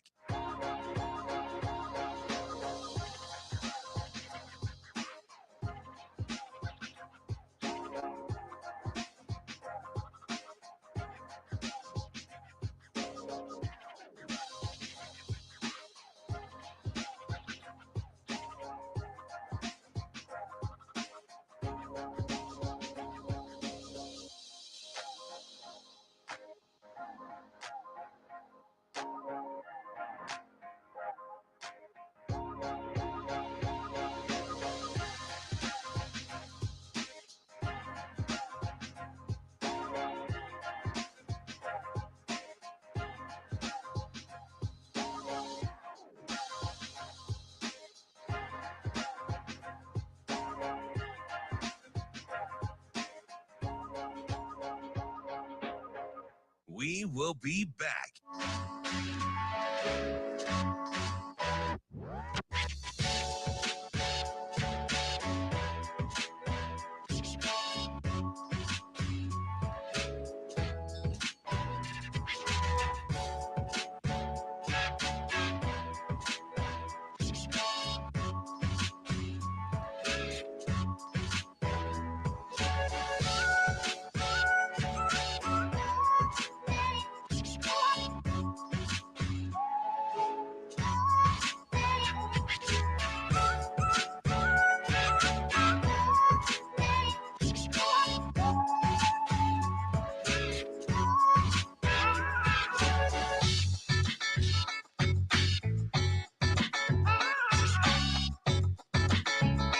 We will be back.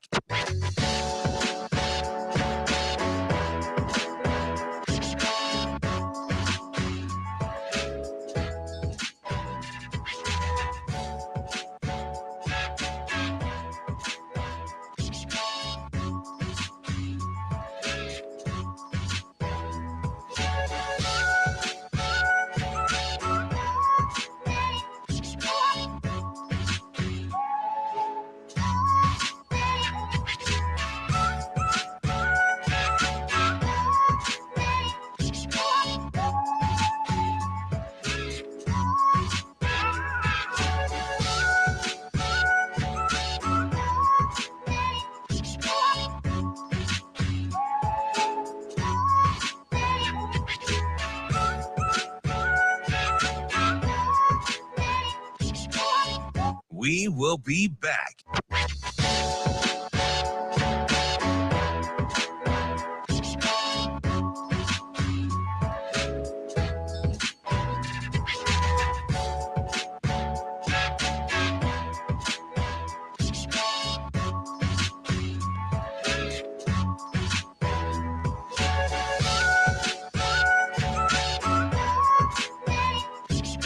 We will be back.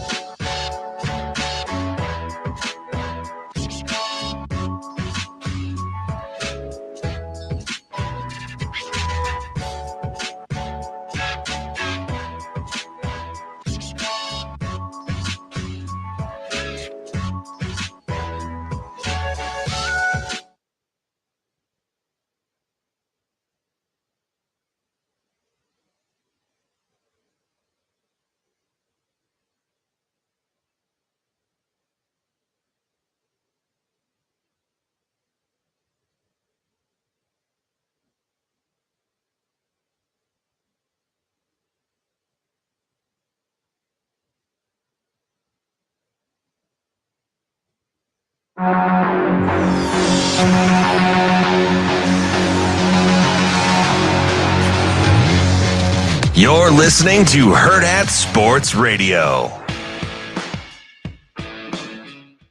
Halfway through the show here on Hurrdat Sports Radio, AM 590, ESPN Omaha, ESPN Tri-Cities. We're live on Twitter, Facebook, YouTube. That's DB. I'm Ravi Lulla here on the Pillar Exterior stage. And if you're driving to work, reminding you that wearing your seatbelt prevents injuries and saves lives, but only if you wear it properly. I almost said property. Properly, make it click. A message from the NDOT Highway Safety Office. Some things that I don't think are ever really done properly are, the Sanders boys when they say things out loud. But, that Shane, who is he more relentless with in a nonsensical fashion? Trev Alberts or the Sanders family? Or Bo Jackson. I mean, you get those three. It's not nonsensical. Bo Jackson's is 100% facts. And it might be Bo because that's the only one he responded to of the three options. Well, no, that's the only one I'll object to being senseless. I think the one that will live on will be the Sanders. Yeah. What happens after next year, though? I don't know. I mean, apparently we have to worry about him getting poached to the NFL with his 4-8 record. So, got to be careful. I detect a note of sarcasm. He's not going to follow his sons, though. He's going to lead them. Yeah, that's what we got. What's what we learned about. What we don't. That was a couple weeks ago. He dropped that. Yeah, he did. I screenshot something he said. So this is the eat the meat, spit out the bones part. Yep. about Deion because I felt like this had some substance. And this was on this was on Instagram. And he said, goal without deadline equals fantasy. Fair. Goal plus deadline equals objective. Goal plus deadline plus plan equals intention. Okay. Goal plus deadline plus plan plus consistent action equals success. Personal meaningful goal plus deadline plus plan plus consistent action equals fulfillment. Seek fulfillment. There was a lot of math in there with the pluses, but I don't have a problem. I mean, yeah, that's right. Like that's one of those things where even though we feel some type of way about the guy that said it, yeah, this piece of information is like I can digest that. Yeah, there's nothing that I disagree with in there. I'm like maybe the success one a little bit because no, I'm being serious. No, I think it's important for people to realize that sometimes you can do all of those things and it may not work out. So, but I think now, not to get too off. It depends how you define success. Yeah, and remember, if you want to if you're in love with the process or the outcome, right? So, but I think a lot of times you read something like that and you're like, okay, if I've got a goal and those are all good. Like you have to have those things, right? I get that. You got a goal, you got a deadline, you've got. Is it successful if you can lay your head down at night and know you laid it on the line? That depends on who you are, right? Because we've talked about that with Nebraska. We've talked about that with Coach Rule. Is can you live with the results? But sometimes, objectively, the results are not successful, even if you do the things you're supposed to do. Like there's almost always outside factors that determine outcomes, right? That's why we talk about being in love with the process rather than the outcomes. But at some point, if you've got a goal, like a goal is very specific, right? So being successful in that goal means like you either have to achieve the thing you set out to, if we're talking about goals specifically, or you don't. And there's outside factors there. So that's the only thing I would push back on at all. But that's not a him thing. That's just it's a philosophical thing for me where it's like, hey, you have to be okay with the fact. And I think it's important to go into these things knowing like I could do everything right and it still may not work out, but that's okay. So when you're looking at like post this year, and hopefully it starts with, the more we talk about this and locally, the more important that Colorado game becomes. 100%. Right. So clearly we're going to have to manage and be adults about that, setting the expectation. Like that game clearly matters. You have to be able to say that out loud. That has to be a game you win. And you have to be able to then meet that moment. Yeah. Right. Like that's part of the maturation process in terms of a benchmark. And that's something Nebraska has been very good at when they do circle something on this calendar, being able to meet that moment. Yeah. And if Colorado is somehow ranked in AP top 25, Nebraska hasn't accomplished that. And I don't remember the last time they beat an AP top 25 opponent. It's over 10 years, I think. That's incredible. But anyway. I think is it Michigan State in that first Riley year? It might have been. Yeah. I think.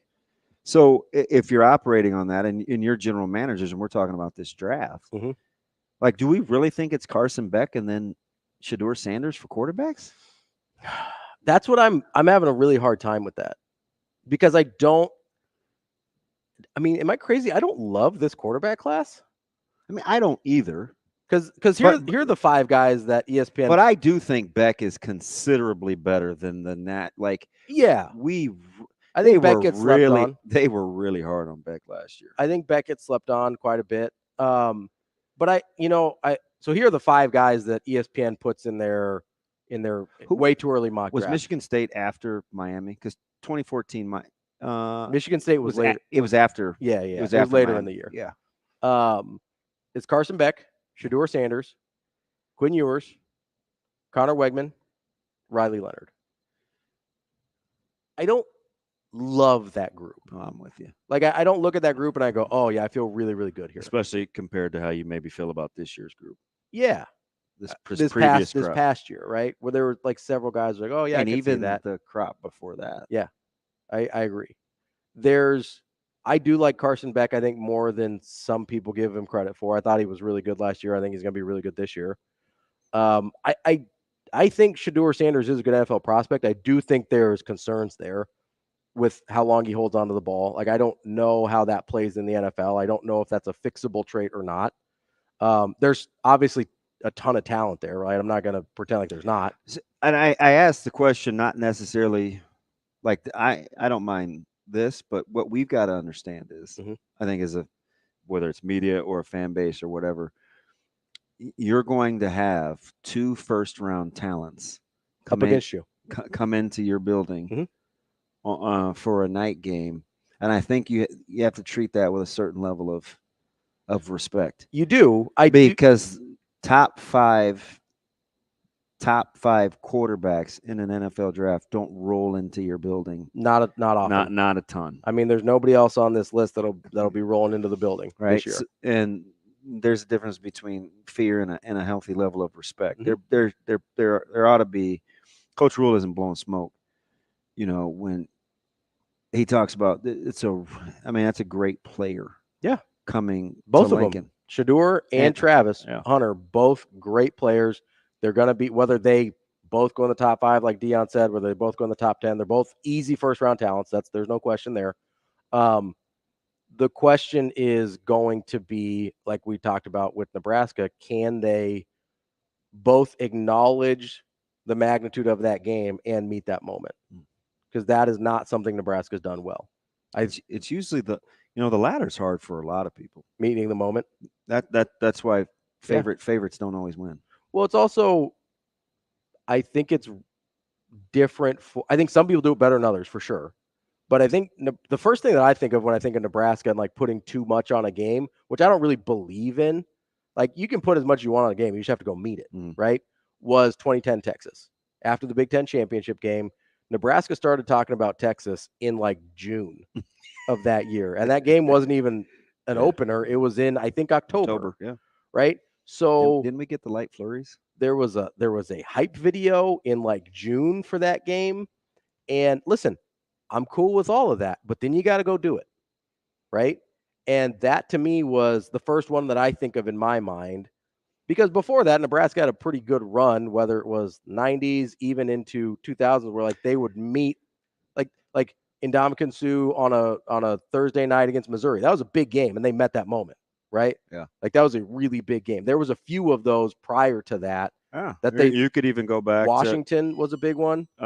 Crouch, Notre Dame, and Lincoln. 100%.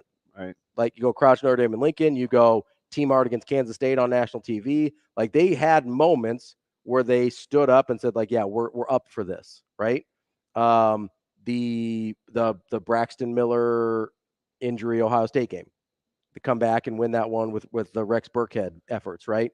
Like they've had those moments, right? I think that's after 2010, but it kind of started with that Texas 2010 game where you're like, I don't know, because there was one against UCLA where they blew a lead. Like there's been a lot of data points since then where you're like, I think UCLA, which by the way was easily the worst pregame I've ever witnessed live. So much going on the field versus in that UCLA game. And I couldn't believe Nebraska got out to a lead. Yeah. Because I'm like, this is about as dysfunctional as I've ever seen a pregame. And I was like, wow, I guess it doesn't really matter. And then by the end of the third quarter, I'm like, maybe it does. Yeah. Easily the worst pregame I've ever seen. That's interesting. For a multitude of reasons. Coming up next, we got Brian Edwards, our Vegas insider, here on Hurrdat Sports Radio.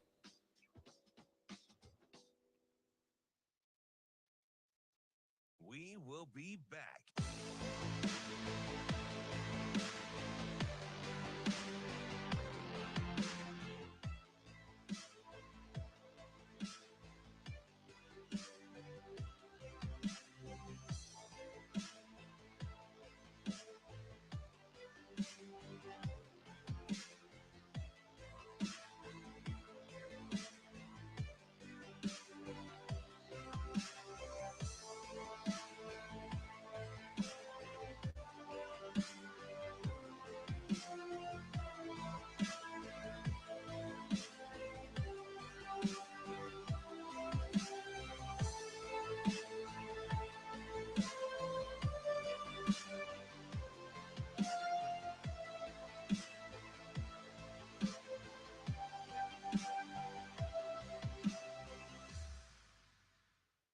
will be back.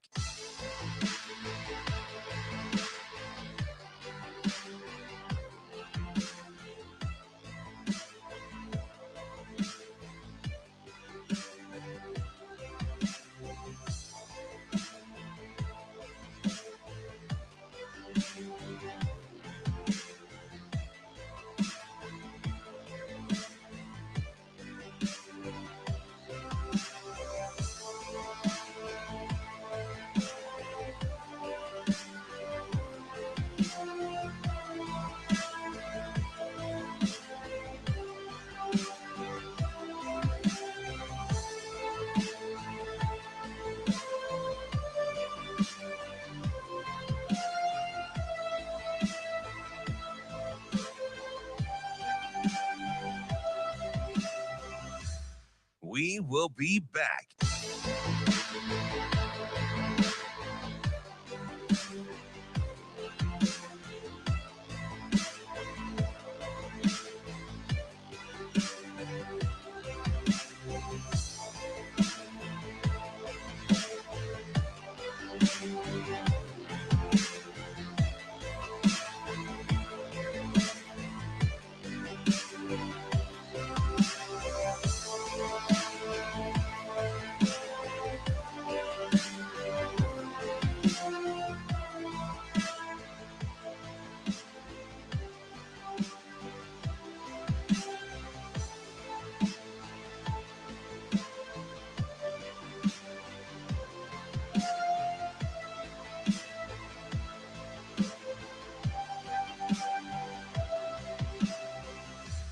We will be back.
You're listening to Hurrdat Sports Radio.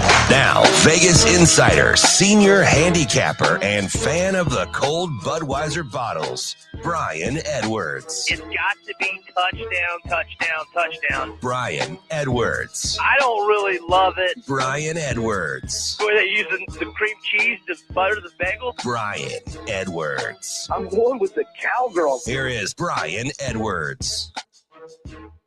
Wrapping up hour number 2 here on Hurrdat Sports Radio, AM 590, ESPN Omaha, ESPN Tri-Cities. That's DB. I'm Ravi Lulla. We are joined now by our guy, Brian Edwards, Vegas Insider. What's up, B? Good morning, fellas. What's happening? Just trying to make it, man. How about you? You learning anything watching media days that you didn't already know? Or are you watching media days? Nothing. I watched a little bit. Yeah. Hey, we found out Ollie Gordon is not going to miss any playing time as Gundy takes a page out of Bobby Bowden's offseason book. Whoa. Love a good Gator Seminole fight. Listen, Let's go. Bobby Bowden never said he had 4 beers and then went driving 1,000 times. Let's make some distinctions here. Be like, yes, he had different rules for Sebastian Janikowski, but he acknowledged those rules.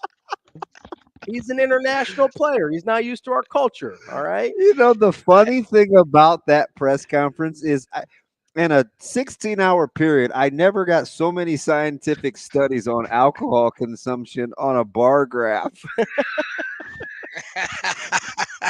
At And my 185 pounds after 2, I was like, oh, this is interesting. right. It's a My teach- apologies. Bobby it's would a- Bobby it's a would have teachable moment. suspended him for the first quarter. Listen, Bobby would have not, suspended him for the first quarter. not in the national championship, but first game of the season, you bet you he would have. Yeah, they were playing who? Well said. Chaminade State International 100%. T&I. Now, if he's playing Virginia Tech in the Sugar Bowl, he's got different rules, and I respect that. Speaking man. of I Bobby love it. Bowden, the Florida State Right? Seminoles, we wanted to get to their season win total. I've got them at 9.5. B, is that the number you've got? Yeah. Yeah, FanDuel under -115, over -105. So basically pick them. So I see 8 for sure wins. I got them losing at Notre Dame. FSU will be playing its 4th game in 4 weeks, its 3rd road game in 4 weeks, and Notre Dame has 2 weeks to prepare. Cold weather, assuming Riley Leonard's healthy, which we'll talk about when we talk A&M here in a minute, which actually is even more pressing in terms of week 1 with his health. But 8-1, and then I've got 3 swing games. I mean, they probably win at SMU, but I think SMU is going to be pretty good. I do too. It is on the. Yeah, I think SMU's at least offensively. I'm with him there. Yeah, I'm real interested to see how SMU does in the ACC. Not just this year. Didn't I see a headline the other day where, this is the Pony Express and the only death penalty ever. You would think NIL would be very good to SMU, and I feel like I saw a headline the other day. They got a lot of $1 million donated. But anyway, that's accurate, because I remember being taken aback. I was like, SMU has more money than God. That's a filthy rich. I was like, wow, they're apparently back and no holds barred. Well, it's legal now. Right. I think they're still getting. But nobody's getting Trans Ams though, right? Do they even? I don't know that they make those with the T-tops. Pontiac doesn't exist anymore. So no more Trans Ams. The more you know. I think Eric Dickinson got more than one Trans Am. I think he got a lot more than that. But anyhow, he deserved it. That dude could play. How about Memphis? Do you have any thoughts on Memphis? Right, not a layup, but I got to give FSU the W there. But yes, I think Memphis is going to be good, and they've got some FedEx NIL money, and actually just got a 4-star. Not that it matters this year, but they got a recruit who chose Memphis over Florida. That's the only. Choosing that's funny. over Florida. We must be reading the same news outlets, because, full disclosure, that's the only reason I brought up Memphis. It feels like that has more to do FedEx. with Billy Napier than it does with FedEx, but that's just me. Right. Well said. Well said.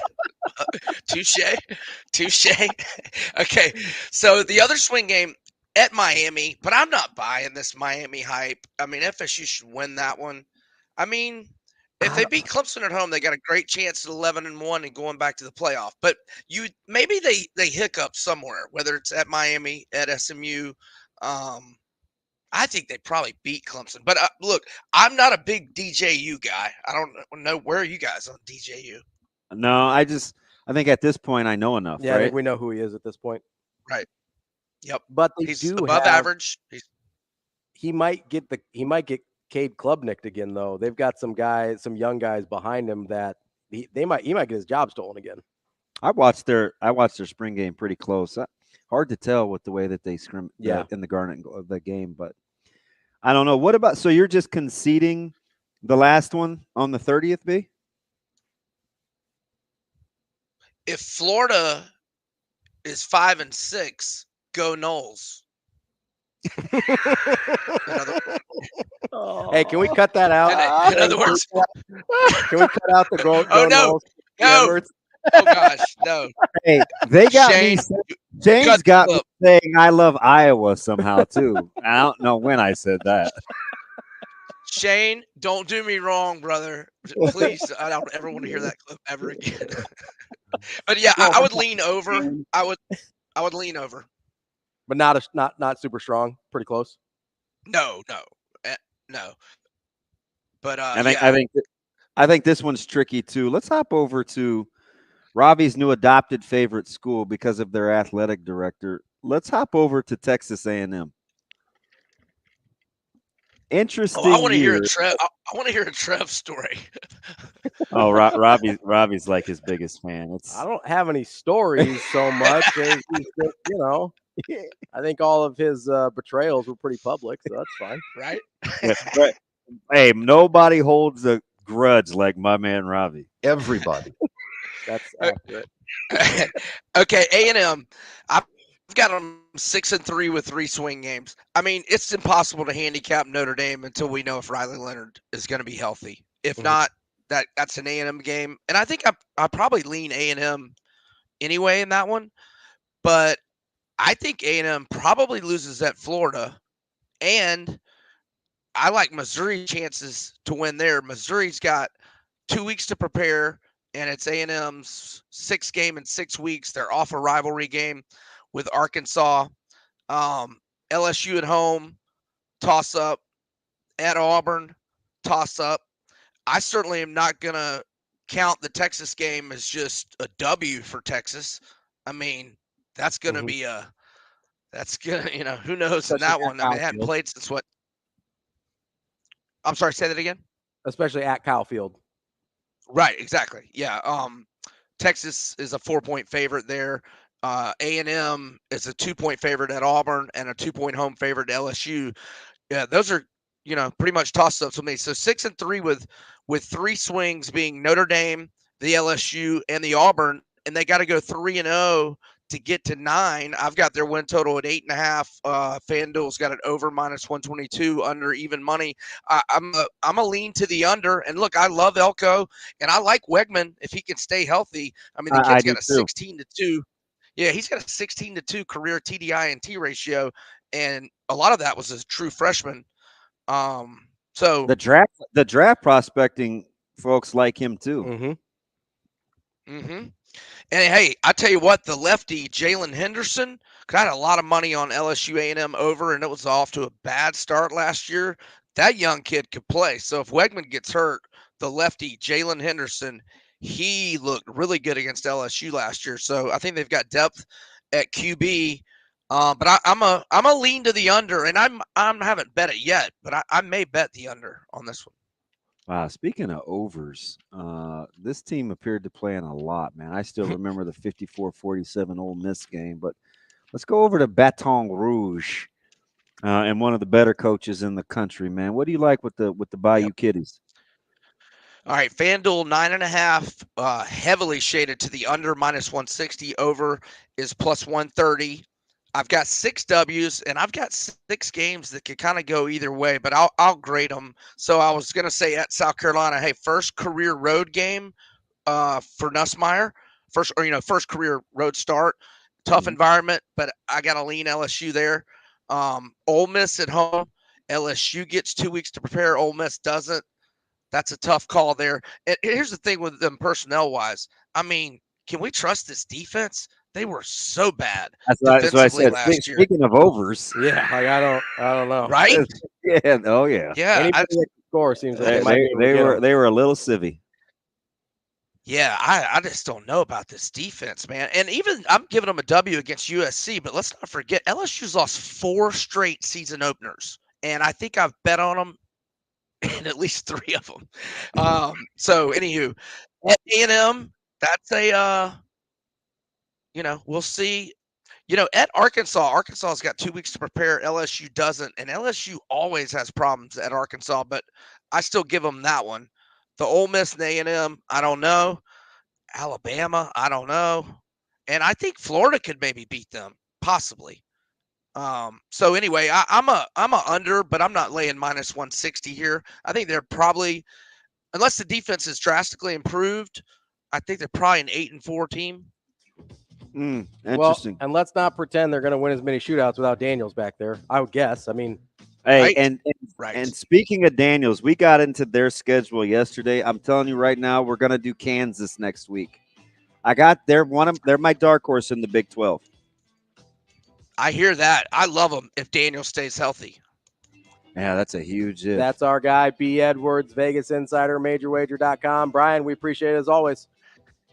Thanks, fellas. Y'all have a great weekend. Thanks, B. Michael Bruntz from Husker 24/7 coming up next on Hurrdat Sports Radio.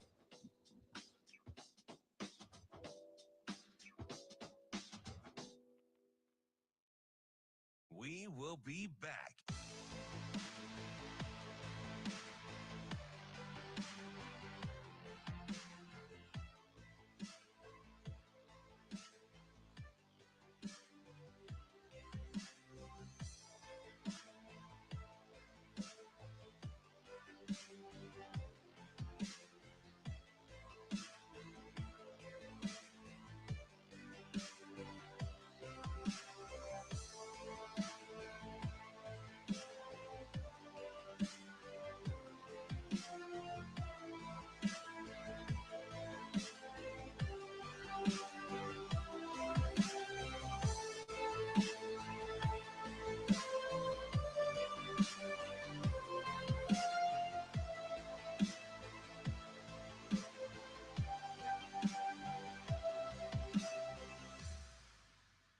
We will be back.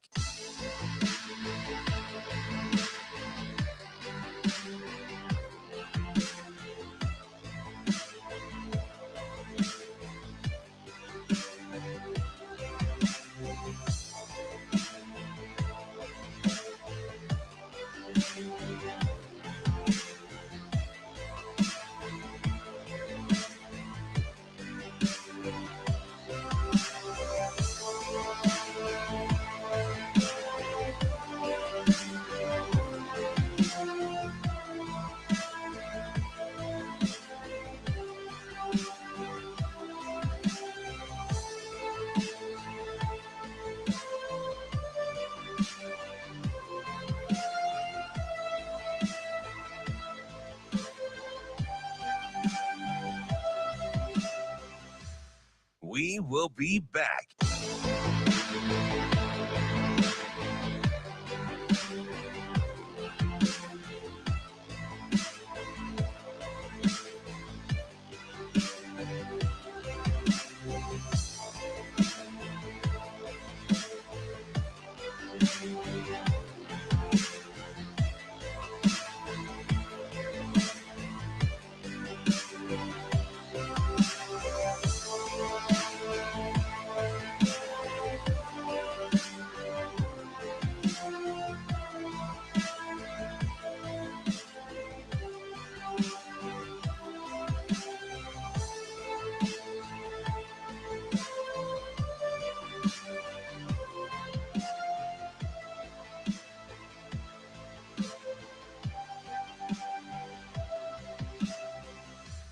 We will be back.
Welcome to Hurrdat Sports Radio. Kicking off hour number 3 here on Hurrdat Sports Radio, AM 590, ESPN Omaha, ESPN Tri-Cities. We're live on Twitter, Facebook, and YouTube. And, of course, for hour number 3, we're live on KFOR in Lincoln as well. Hello, Lincoln. Of course, you can hear us across the state, which we love. That's DB. I'm Ravi Lulla on the Pillar Exterior stage. Joined now by Is he your friend? Bruntsy? Yeah. I think so. He's A Miller North guy, salt of the earth. His word is his bond. Oh, now he's being so. Listen, I'm just going to tell you, Bruntz, as we welcome him in from 24/7 Sports. I'm supposed to be his friend too, but he's incredibly terse and obtuse this morning with me. And this whole lineup thing started with I've got a bone to pick with Michael Bruntz. This was yesterday, the day before. He was mad at the 24/7 Sports guys. I'm not mad. I just got questions. And I got questions. lo and behold, I got questions. I said, "Hey, would you like to ask Your Honor for permission to treat him as a hostile witness?" And here we are. He's giving you your flowers before he even introduces you on the segment. What did I say when you asked me if I wanted to treat him hostile? I said I would never do that to a Miller North guy. Not Michael Bruntz, just generally speaking, a Miller North guy. Isn't that something? How you doing? How you doing, Bruntzy? Not bad. I'm a little nervous now, but I'm good. You guys getting through the dog days of summer okay? We're almost through it. Yeah, we're doing. You know what? There haven't been a ton. This has been a relatively easy summer. Yeah, there's been enough news. There's been an incredible amount of news. We haven't had to do position list or schedule wins and losses. We haven't had to pick at the low hanging fruit yet. It's coming. You guys haven't really dug into the NCAA 25 rankings yet. No, we haven't even mentioned video games. So, Bruntz, I'm going to say this out loud because, Bruntz, you're smart. You can help me. This is like a black couch moment. I need to be better at allowing myself to go places that I know ultimately won't matter, right? I think it's pretty futile to argue over an arbitrary thing like a video game. Should I? It is. Do I need to You hit it right on the head. You got it. Just stop there. But I feel like everybody else is talking about it. Do I need to just at least entertain? I'm not a great let's get into schedule talk guy. But what about should I broaden my horizons, Bruntzy? I'm there with you on the video game stuff, Damon. I probably give some credit where credit's due, though, to EA Sports' people for building hype and conversation around this thing. I mean, it's the perfect storm because you've got this game that hasn't come out for a decade. You've got essentially, around here there's been some news, but you basically need July filler, and you've got a way you can make people argue and talk about things. I mean, it's perfect. It's like carnival barker stuff, and I can't waste the headspace on it. It just I can't go there. I think you said it perfectly. It doesn't matter. We're going to argue about it for 3 weeks until this game comes out, which it just needs to come out. They need to last dance this thing and release it early as far as I'm concerned. Will you give me some grace on not entertaining must win or schedule breakdown talk either? Because that doesn't really float my boat either, but everybody else is doing it. When games are played and that kind of, I can get into that a little bit. I get fired up about it whenever you just it's okay, here's your opponents for the 2025 season, and you don't have any order of games or where you where they're being played. I just would feel better. I would feel better if they had won more games recently about getting into schedules. Right? I've watched North Dakota. I've watched Troy. I've watched South Dakota State. I've watched Ball State. Northwestern. I've watched Maine. I'm gun shy. Yeah, no, that's fair. I mean, it's you got to probably be able to it doesn't matter where you play Purdue. I mean, you got to be able to beat Purdue regularly. That's probably more the appropriate conversation and that's fair. I'll give you that. I'll go along with that. Then I feel better. I'll protect you during this segment, Bruntz, even though we're both mad about Ravi and I are both mad about the same thing. Should we get into is Nebraska a blue blood? Oh yeah, I forgot that one. I forgot that one because who just tweeted that out a couple days ago? Staples, maybe it might have been Andy Staples. I was like, Oh, Yeah, so it was about Oregon, right? again, full disclosure, guys, because I like to tell you when I'm bad too. I was like, ooh, reply, and then I walked away, and about 5 minutes later, I was like, I'm gonna get into this. You're including Penn State. You're gonna make me feel like, some wait kind a of way. minute, 20 years ago. No, and I was like, not gonna do it. Not gonna do it. I did. That is a real life thing that I did, Bruntz. But guess what? I controlled myself. I did not get involved, and I did not bring it up on the show. Did you put the phone? Did you have somebody hide the phone? Listen, was it that kind of a put it in the lockbox. Okay, we're in the nest egg, right? The tree of trust.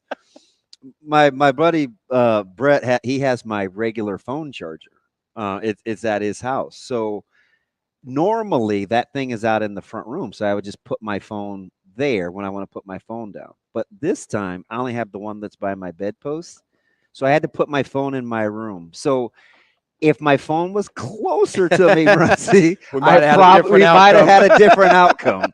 But because it's in my room, I wasn't gonna go back in there and get it. That is the honest to God's truth, man. Next time, don't ask me hard questions like that, because I have to reveal how childish I am in my own head. That's childish.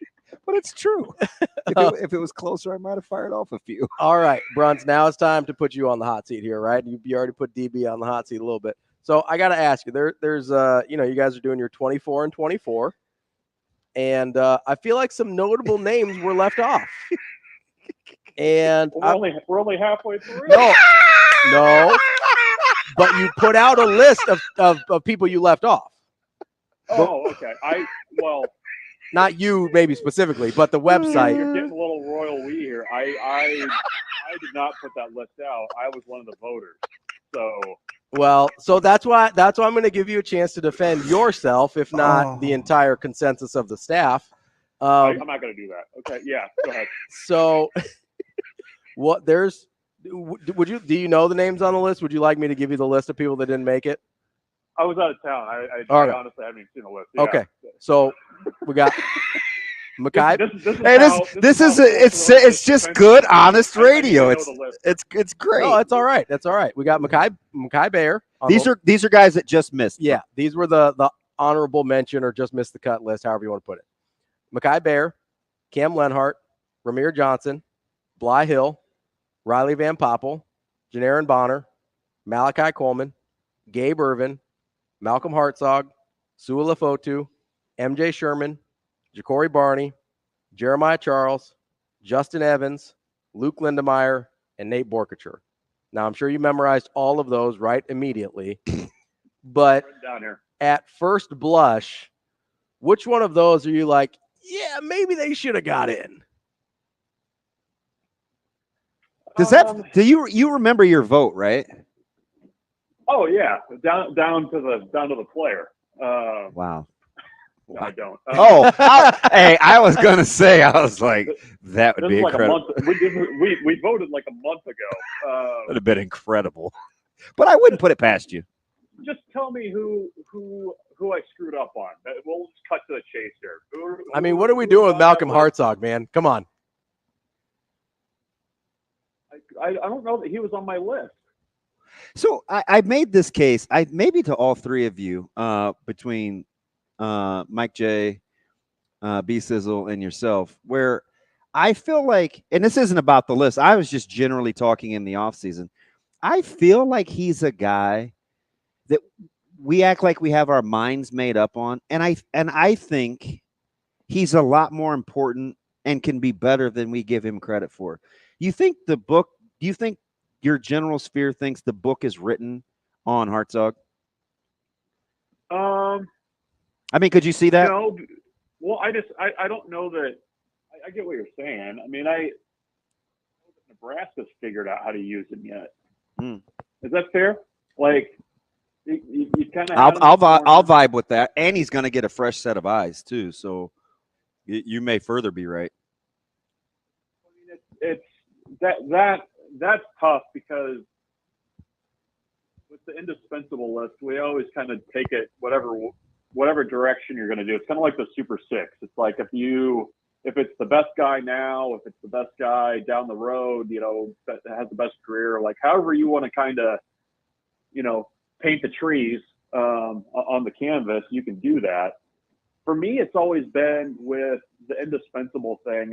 It's to me, it's more of a depth chart thing. And it's like, if player X is no longer there, like how just kind of screwed is Nebraska in terms of like what they have and to the next guy down, that kind of thing. And the two positions that I struggled with the most on the list this year, and this was probably the toughest list I think we've ever had to put together, in part because they play so many damn players over there. Like, yeah, that's a good point. The defensive back room, certainly Tommy Hill is at the front of that list. Deshaun Singleton was high on my list. Marcus Buford was high on my list. And beyond that, it was kind of like, okay, there's a lot of pieces there that we haven't really figured out. That, nobody really kind of stands out above the rest right now. So that's why, like, the wide receiver and the DB groups were kind of that way for me, where it was like, well, do I put Malachi Coleman on? Do I put Jalen Lloyd on? Do I, Nair and Banks? I mean, by the time you're doing that, it's like, half your list is wide receivers. And, to me, that's kind of the strength of the room. And therefore, you maybe don't need to, a guy's maybe not as indispensable then if you have a bunch of depth behind him versus, a tight end spot like a Thomas Fedoni or,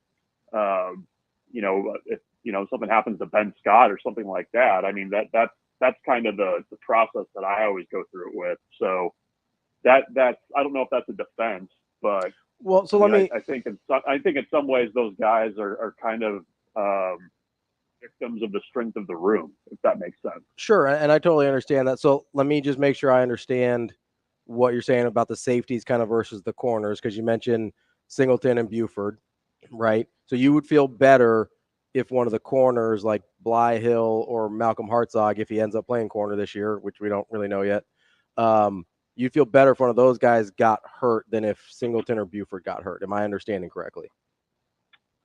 Yeah. I mean, yeah. I was going to say, hey, listen, ask him the question again.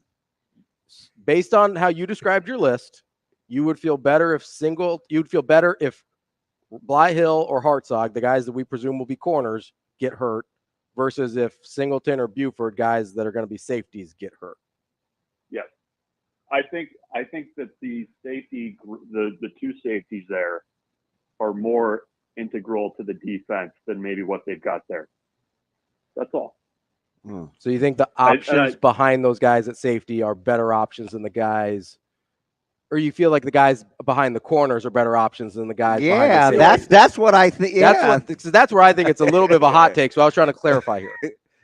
I think there's more potential options at corner than maybe what they have at safety that are like the high, like, you go down the list behind Singleton, behind Buford. I mean, I feel like those guys are so far above that, that would be a bigger loss to the defense. And Singleton too, I know you guys are harping on corners, but like, what Singleton wait. This is a Ravi. This is not your beloved DB. This is like the mean guy over there. Trying to distinguish. Like Singleton to me is a really important piece of that defense because of, like, you go, it feels like ages ago that he was on the field, but what they were asking him to do was so unique, I think, to his skill set versus other guys that they would have to slide in there. So that was why he was a little bit higher on my list. Hartzog is a guy that I didn't really know what to do with, because is he a corner? Is he a safety? Is he a slot corner? Where are they going to use him? Like, I don't know. And that's like, I don't know that you completely have the picture there. And that's why I left him off the list, because, I mean, there were other guys that needed to get on the list too. That's why you usually have, you kind of get down to like 20 to 24. But this list is going to be great when we do it, by the way, in like December 2064. But I think, like, I was thinking a little closer to time, but It's going to be the 40 and 20-40. Hey, listen, touche. We're gonna get all 120 of those guys on there. Just you wait. 90 years from now, we got this. The top 60 and 60. You guys didn't leave anybody off the list. It's all What do you mean the walk-on 4-string quarterback is indispensable, Bruntz? Wait, are we doing walk-ons? He's number 119. He's scholarship adjacent. To me, it's that was my thing with Hartzog. Was like I just didn't know where to put it. You can kind of start to split hairs on some of those guys, but I think there were more important people ahead of them. So that he's become, I feel like, and shame on me, but again, since I'm just divulging all my weaknesses this morning, I feel like he's a guy that I am going to go out of my way to make sure I pay attention to, because I think he's critical. I think he knows the most outside of Gifford, and I think he's the most versatile. And Bruntz, knock on wood, he doesn't get hurt.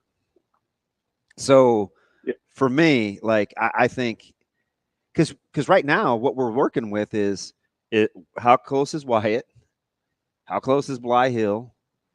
Jeremiah Charles hasn't played a many meaningful snaps. I think he's got 7 in the defensive backfield. Like, I don't know, man. I think if Hartzog is good, kind of similar to Buda Wright, if those two guys are good, they're kind of linchpinny in terms of what that back end can do. Have they trusted him at the corner spot though? So I feel like he's always had a little bit of a shorter leash. Yeah, you're smart. Like I like the way you word. That's smart, right? In typical Bruntz fashion, because he's been kind of an by the way guy. So we kind of view him as an by the way guy. You know what I mean? But I thought when Coach Coop was, before he departed, it was, you know what, we haven't really been fair to Malcolm, and we need to do a better job with that. So I thought that may buy him a little bit of grace. Another look. Yeah. But yeah, I mean, I'm willing, because now that I get kind of the rationale, like I look at a guy like Van Poppel. I told Ravi in March, wouldn't surprise me if by the end of the year he started. I look at a guy like Cam Lenhart, who, if he turns the corner, if he's we talk about two-way guys in basketball. If he's a two-way guy, like run stop, pass rush guy in football, he changes the way that defense can play dramatically. Van Poppel's the same. Like, I kind of get it now. You're like, it's not a reflection necessarily of the talent. It's if it's indispensable, right? If something happened to them, then what do we do? I still think Hartzog is in the discussion. I do too. Kim Lenhart was probably like 27 for me. If I would have gone down the list. Yeah. But it's the same thing where, like, that's such a deep group. Like, and he kind of battled some things last year injury-wise too. I think he probably hit a little bit of a freshman wall. They've got other guys that they're ready to slide in there. You know what I mean? Like, if we do this, when we do this list next year, I mean, I could see him being on that if he kind of continues on the trajectory that he's on. Like,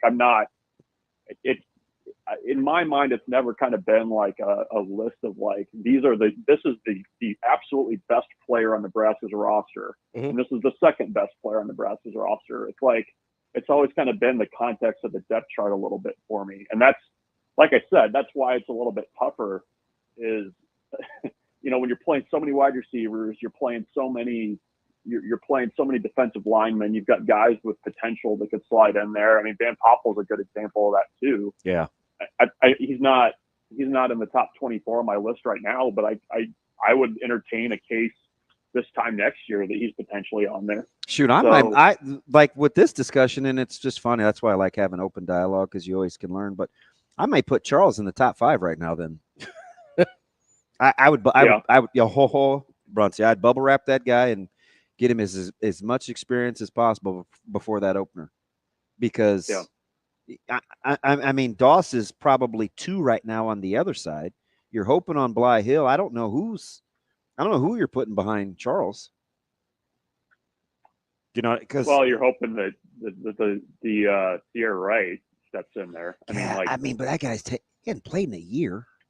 right. I know. I mean, it's, yeah. So Bruntz, sobering. Thank you, Bruntz. Jeez. Last one for me that I was just not grilling you, just curious to hear your justification. You realize this stems from the A's beating the Red Sox head in last night, don't you, Bruntz? I don't want to talk about it. Talk to me about It's Justin. like dropping an early season game in college football, by the way. You just lost the Maine.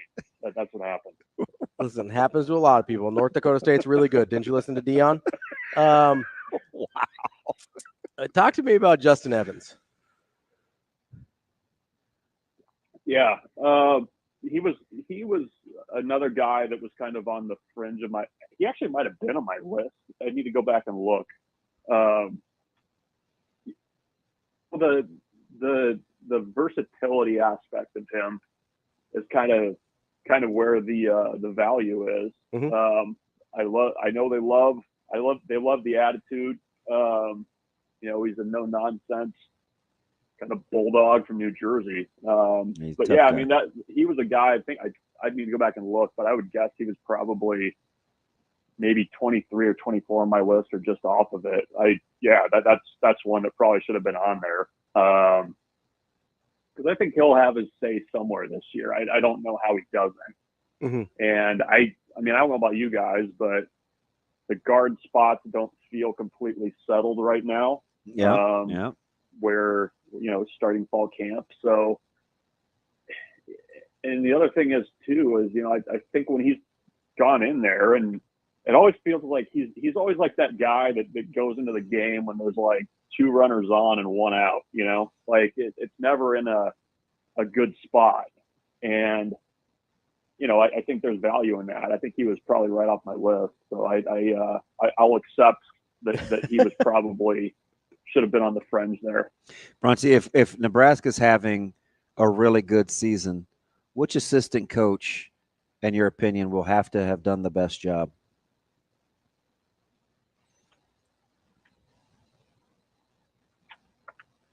Is it too easy to just say Glenn Thomas?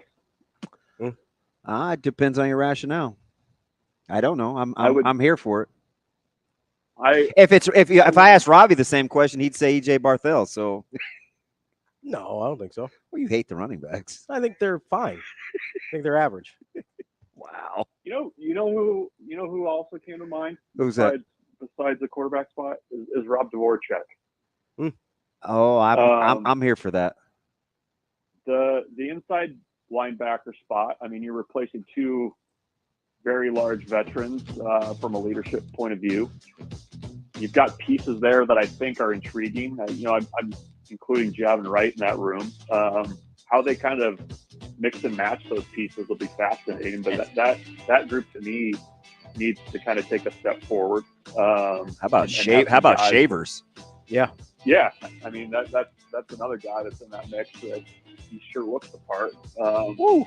So yeah, I mean I'd say Rob Dvorak. There's your off the beaten path answer, and obviously Glenn Thomas. That's Michael Bruntz, Husker 24/7. You're officially off the witness stand, Bruntsy. We appreciate the time. Thanks, MB. Thanks, guys. Yep. See ya. We will be back.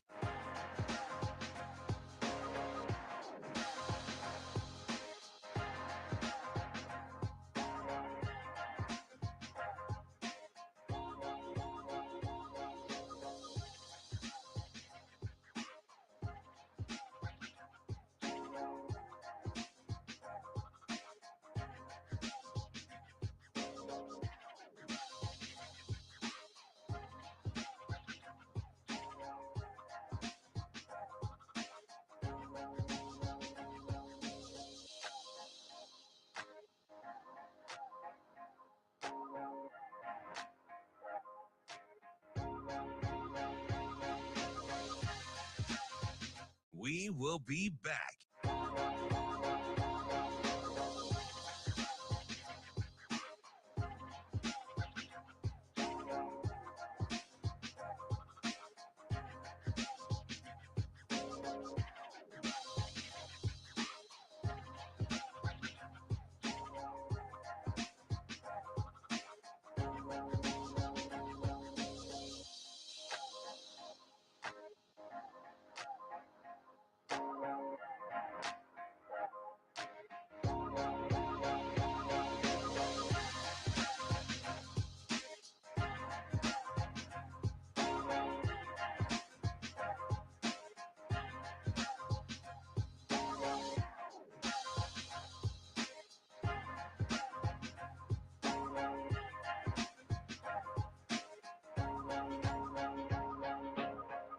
We will be back.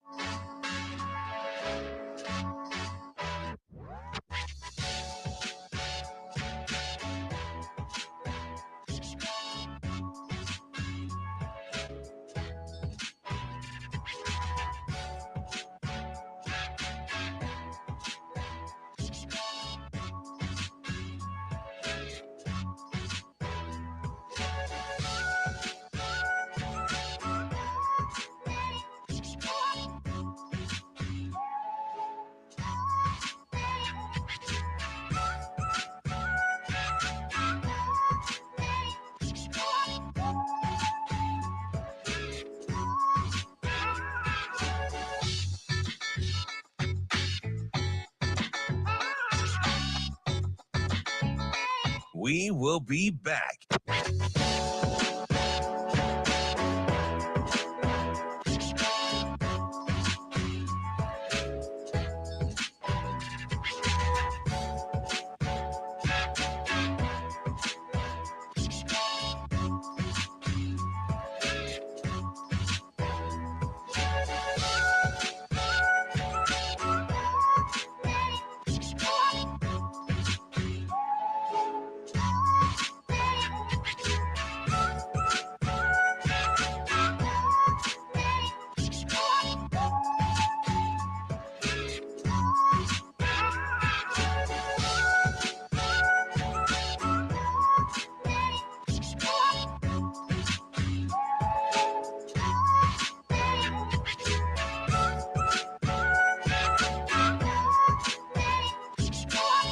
We will be back.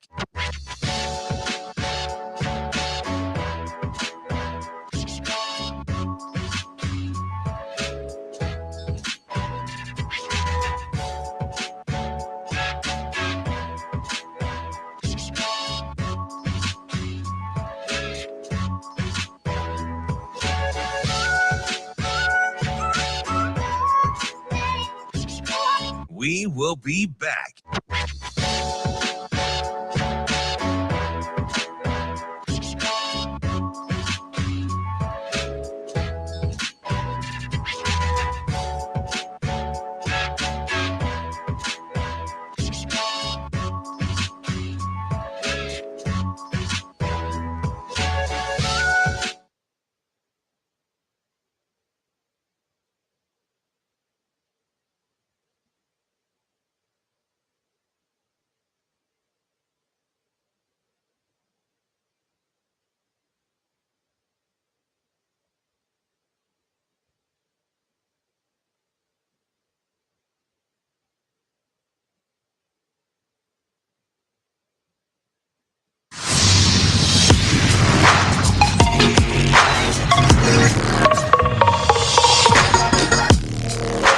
You're listening to Hurrdat Sports Radio. We're back here on Hurrdat Sports Radio, AM 590, ESPN Omaha, ESPN Tri-Cities, KFOR in Lincoln. That's DB. I'm Ravi Lulla. And I've got to remind you that it's game on all summer long at Lawrence Gardens. Join us in the Garden for a game-filled summer adventure, from matches of giant chess and checkers to epic badminton rallies and rousing games of croquet. Garden Games is sure to be fun for the whole family. Join the friendly competition through September 2nd and have fun playing in the outdoors. Ready to make memories with your team? Plan your visit to lawrencegardens.org. We might have to make a little return trip, DB. Yeah, so you can beat my butt in badminton? Absolutely. That ain't happening. Just beat your brains in You ever see me hit a birdie? No, I haven't. We ain't talking about golf. We're talking about because I haven't seen me do that either. All right. The first birdie I ever made in my life, it's terrible. So was in woodshop class? No. Over there on 144th and Pacific? No, it was at 120th and Center over at Westwood, that little par 3 over there. Oh, yeah. So it's like the third time I've ever played golf in my life. I'm in high school, and I hit one of those. I'm hitting like a driver on like a 90-yard hole because I'm an idiot, and it's just a worm burner that happens to go right up to the hole, and I tap in for birdie. It's the ugliest birdie ever in the history of mankind, but it still counts as two. You're making fun of my 187-yard drive. I mean, I was like 15 at the time, so my bad. My bad. Listen, I never made fun of your 187-yard drive. I was like, listen, just keep it straight down the middle. You're good to go. Except when you said, "Was that with a driver?" Well, I was just trying to get context, clarification. Right. You know, Toby, athlete. Toby. I don't know a lot of. Was that like the only club you had? No, I just. I mean, it's pretty impressive if that's the case. I don't know if you were putting with it or Hitting a worm burner 90 yards with a wood, then getting up there with the driver and chipping it in or whatever. To be fair, That's pretty sweet. Yeah, what'd you putt with? A putter. Your sandwich. A putter. To be fair, it was probably even at that time, like a 20-year-old driver. I think I got it at Goodwill. Yeah. You know, I just was like, I don't know. I was like 15. My parents would buy me golf clubs. I had to go buy like the $2 ones from Goodwill. I have the best set of golf clubs for a guy that is a horrible golfer, maybe ever. I got a new set this summer, so we'll see. Did you? Yeah. Some of that non-kid having discretionable income. Yeah. You know, it's not like NIL money, but it's new golf club money. Hey, man, at 25 a pop, go to practice. Okay, go to practice. I said I'm going to go to practice. Innocent bystander, Ravi, Lulla. I don't think innocent's ever been something describe me. How about Bruntz like stirring the pot though? I kind of like. So when he said Glenn Thomas to reset, the question I asked him was, yeah, if Nebraska's going to have the kind of season we want them to have, who's the assistant coach we're talking about? Yeah, having who did a good job. And kind of rhetorically, he said, well, is it too easy to just say Glenn Thomas? Which I think is a fair answer. Not even, it wasn't but even it didn't in even my, occur to me. You either? No. Me neither. Because I think it's weird. I think of Dylan Raiola independent from Glenn Thomas. So that's another point. But that goes along my lines of what I said the other day about wide receiver play versus quarterback and going all the way back to quarterback play versus special teams. Mm-hmm. DR gets this thing. We just assume Raiola's going to be good. Well, that's not necessarily. Do you know what I mean? I think that some people do. I'm not even assuming he's going to be good. I just assume he's going to be what he is. And I don't really think that's good, right? No, I don't know. I mean, whatever he is, I think of that in a vacuum, not associated to Glenn Thomas. I don't know why. I don't have a good reason. But when I think of Glenn Thomas, I think of, well, if Heinrich Harburg has to play for some reason, I think Heinrich got better. Right. And that matters too, right? I guess because we do know that he's uber talented. Yes. Yeah. We're coming from a different spot with Raiola. So I don't really think of Glenn Thomas associated with Dylan Raiola. I think of Glenn Thomas associated with Danny Kaelin and Heinrich Harburg. Yeah. It's very, very hard to get good quarterback play early. We've established that. Oh, yeah. 100%. I just think we need to.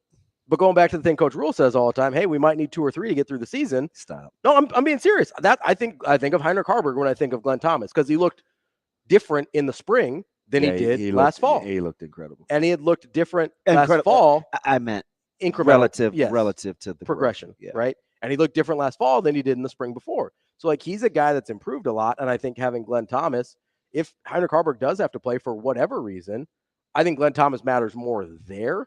Which, again, is an answer to your question still, but I don't think of it in the context of Raiola. Yeah, and I would have even entertained your discussion with the running back spot with Barthel, and that wouldn't have been your answer. No, it wouldn't have been my answer. I do think it's I do like fair point. I like a lot of them. Yeah, I think you can make an argument for a lot of different guys. Barthel's a good point because if he is able to get that running back room to remember what we thought of Grant from 2 years ago to last year, or the way a lot of people that's a heck of a jump that EJ got them, or the way a lot of people still feel about Emmett Johnson, or like maybe we get a healthy Gabe Irvin or Ramir Johnson. Like if those guys can lift some of that pressure off of Dylan Raiola, then the running back room could very well be the most important on the team. And I don't think they have to be special. They do have to be a little bit better, right? Like incrementally, they can get better without I don't look at anybody in that room as like, oh man, that's a dude. Like maybe someday, but I don't think they've got one of those guys on campus right now. But that doesn't mean they still can't do an incredible job of helping out the offense and taking pressure off the quarterback spot. And that would be a testament to EJ Barthel. But my answer was Butler. Immediately. It's the only guy I thought of. Huh. The only guy I thought of. I mean, I could see it. Because we've talked about this well before the Evan Cooper stuff happened with, hey, we got some questions in the defensive backfield, right? Did you scare yourself walking Bruntz through the depth in the defensive backfield? I didn't scare myself. I was just like, you realize what we're dealing with, right? Well, just you say a lot of things out loud about depth. But this is a thing that we have thought and talked about a lot. So I wasn't. Regardless, some young guys are going to have to be ready to go. Yes, they're going to have to be able to play at a high level. And the thing I was thinking with Bruntz was, well, okay, they lost Singleton and Buford last year, and it was okay. So that in my mind, and I get that Phelan Sanford and Omar Brown aren't there anymore. Omar's coming. Hey, yo. Hit stick, Omar Brown. That's my guy. Man. He hammered people. Yeah, I loved his attitude. And I love Phelan Sanford. But like those are two guys that we probably, if you told us at the start of the year, hey, you're going to have to count heavily on Phelan Sanford and Omar Brown, not on special teams, but in real defensive back positions, we'd have been like, ooh, we're in trouble. How many times have we watched Phelan Sanford practically knock himself out hitting somebody? Dude, I love Phelan Sanford. Me too. Like, there's a reason both those guys getting looks on NFL rosters, right? So, but to me, it's Butler, no question. Okay. Because of what you said, young guys are going to have to be good, and that's on him. We'll go back to the running backs real quick. Yeah. So 176 yards a game last year, right? Mm-hmm. Which is 21-10 or whatever. 21. It's right at 2,000, somewhere right at the 2,000. Let's just say 21-10 to be safe. Mm-hmm. If I plugged in 21-10 this year for this offense, you think we're good? I need more context. Okay. Because the touchdowns are the thing that got us last year. Right. Okay. Like this goes into that, and we don't have time to get into the whole thing now, but that like margin of error thing we were talking about with tennis before, like we're winning enough of the points. We're not winning enough of the matches, right? We're not winning enough of the sets within the points. Like those are the touchdowns. We're not finishing the sets with the points we win. Yeah, I kind of like the Dvorak answer. Dvorak's a good answer. Partly because I like there's not one of those guys going, oh, I don't like him. I like the options there. But I was kind of early in on now granted, I had an unfair advantage because I'm actually watching because this goes back to last year. I just told you, I was like, I love the way Dvorak teaches, right? Kind of gets on a knee, talks with, steals reps. And that's a guy that you talked about maybe being a head coach someday. Like that's I you was were just, early on. I was like, gosh, he would pull Maverick to the side, and I just loved the instruction. And this goes back, I think, last spring. And so when I'm watching guys like Shavers, I'm excited about Shavers. Dude, I like Shavers. Hey, I like a guy that looks the part. Like, and I'm just telling you, yeah, the look fits the personality. Yeah. Caleb loves that, dude. Well, I mean, one of the only true freshmen that got called out unprompted by Matt Rule in spring. Loves that, dude. Yeah. Just the go to work toughness. But if Wright has developed, if Bullock is developed, if these guys, you could convince me that it's Dvorak, but it's still, at first blush, wasn't my answer. Yeah, I'm still sticking with Butler. I'm gonna be honest with you. I think that's the place outside of quarterback, where obviously you're starting a true freshman. That's the place where young guys are going to have to be the best. At first blush, I would have said Donnie Raiola. See, and I thought about Raiola. He's the only other guy I even thought of. Can you believe how all over the 5 guys will give you 5 different answers? Coming up next, Nick Osen to talk a little Wisconsin. We will be back.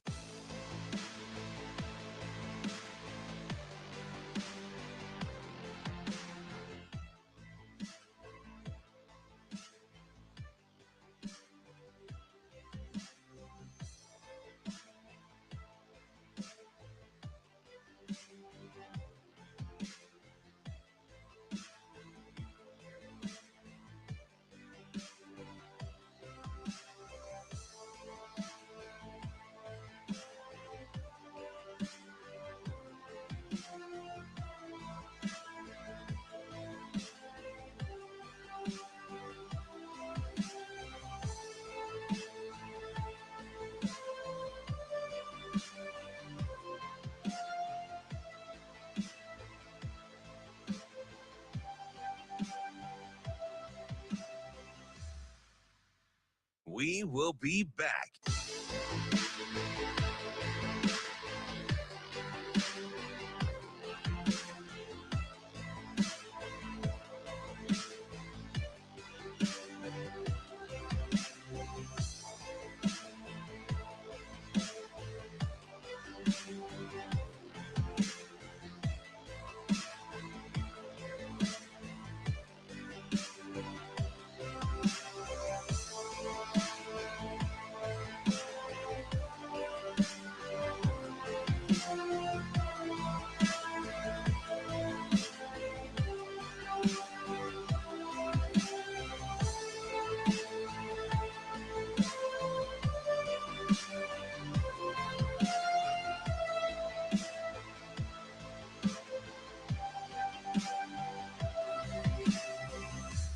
We will be back.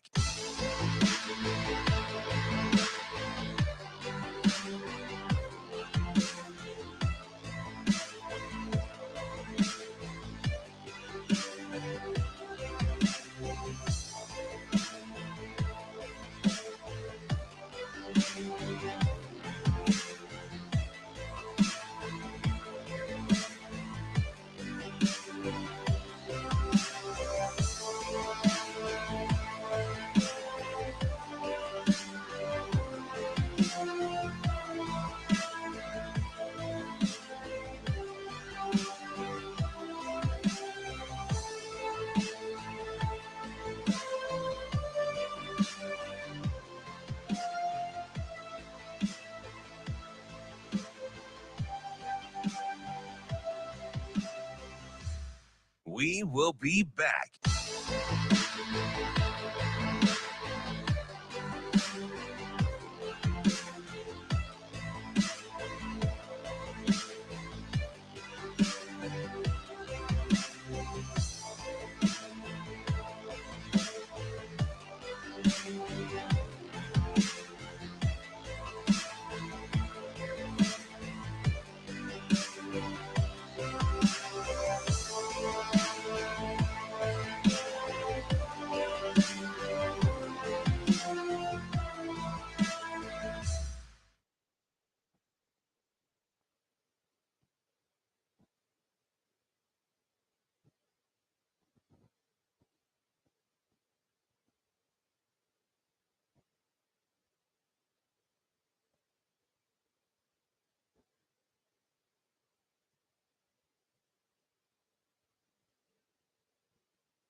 You're listening to Hurrdat Sports Radio. Four-man rush. Anderson fires. Little picked over the goal line to the 5, to the 10, 15, 20. Torchio to the 30. He's to the 40. Torchio to the 50. 45, 40. 35, 30. He's to the 20, to the 10, to the 5. And the jewelry thief is in. Touchdown, Wisconsin, coast to coast on the pick 6. Wrapping up the show here on Hurrdat Sports Radio, AM 590, ESPN Omaha, ESPN Tri-Cities, KFOR in Lincoln. That's DB. I'm Ravi Lulla here on the Pillar Exterior stage. We are joined now by Nick Osen. He is a Wisconsin beat reporter for 24/7 Sports. What's up, Nick? Guys, thank you so much for having me. I'm doing great. How about yourself? Good. Opponent previews, man. So we're kind of gluttons for punishment. So we like to start with the proverbial thorns in our side. So, I mean, why not start with Badger Nation? Absolutely. No, it's going to be, I think, a really exciting season. And, you know, from what I've read, I'm sure you guys are pretty excited out there about some of the potential there, too. Yeah, it's interesting. I mean, full disclosure, I spent a couple of times in Madison with those guys recruiting my kid last year. So I was at spring practice a few times, and you're going to have some new faces on that staff, but by and large, it was pretty easy to see why Coach Fickle is so well thought of. As he as he kind of continues the build. Let's start with the staff and a couple of new faces and new places for Coach Fickell. Absolutely. Yeah. So, there are some massive additions, and they've really shown themselves not only with the new team, of course, but on the recruiting trail as well. I'll start with offensive line coach AJ Blazik. Now, he came in, obviously some connections around the industry, and there was a buzz about him, relationship builder and a good developer. But like I said, he's also brought a lot of kind of excitement, charm to the recruiting trail. So the O-line, there'll be a new coach. Wide out, Coach Kenny Guyton, who's also really found some success recruiting, and I think he's done a really great job of connecting and developing so far. A defensive line coach, EJ Whitlow, who has kind of found his success as a developer at a couple different stops, including Air Force, getting some guys to the NFL. So that's a big addition. And then Alex Grinch in the secondary. Now, fortunately for Coach Grinch, he's coming in to work with some safeties that are already stars, including Hunter Wohler, obviously one of the biggest names for Wisconsin. So those are some new additions. And so far, very, very overwhelmingly positive with these guys, I would say, especially Coach Blazik and Coach Guyton. I was blown away by your former co-defensive coordinator and safeties coach, Coach Hitchler, especially how he worked in tandem with Coach Tressel. Is it a blessing, kind of, because we're talking about similar things in Nebraska secondary too, replacing Coach Cooper with Coach Butler, where we're fortunate to have some experienced, good players on the back end that could make that transition a little more seamless. But Hitchler was a stud.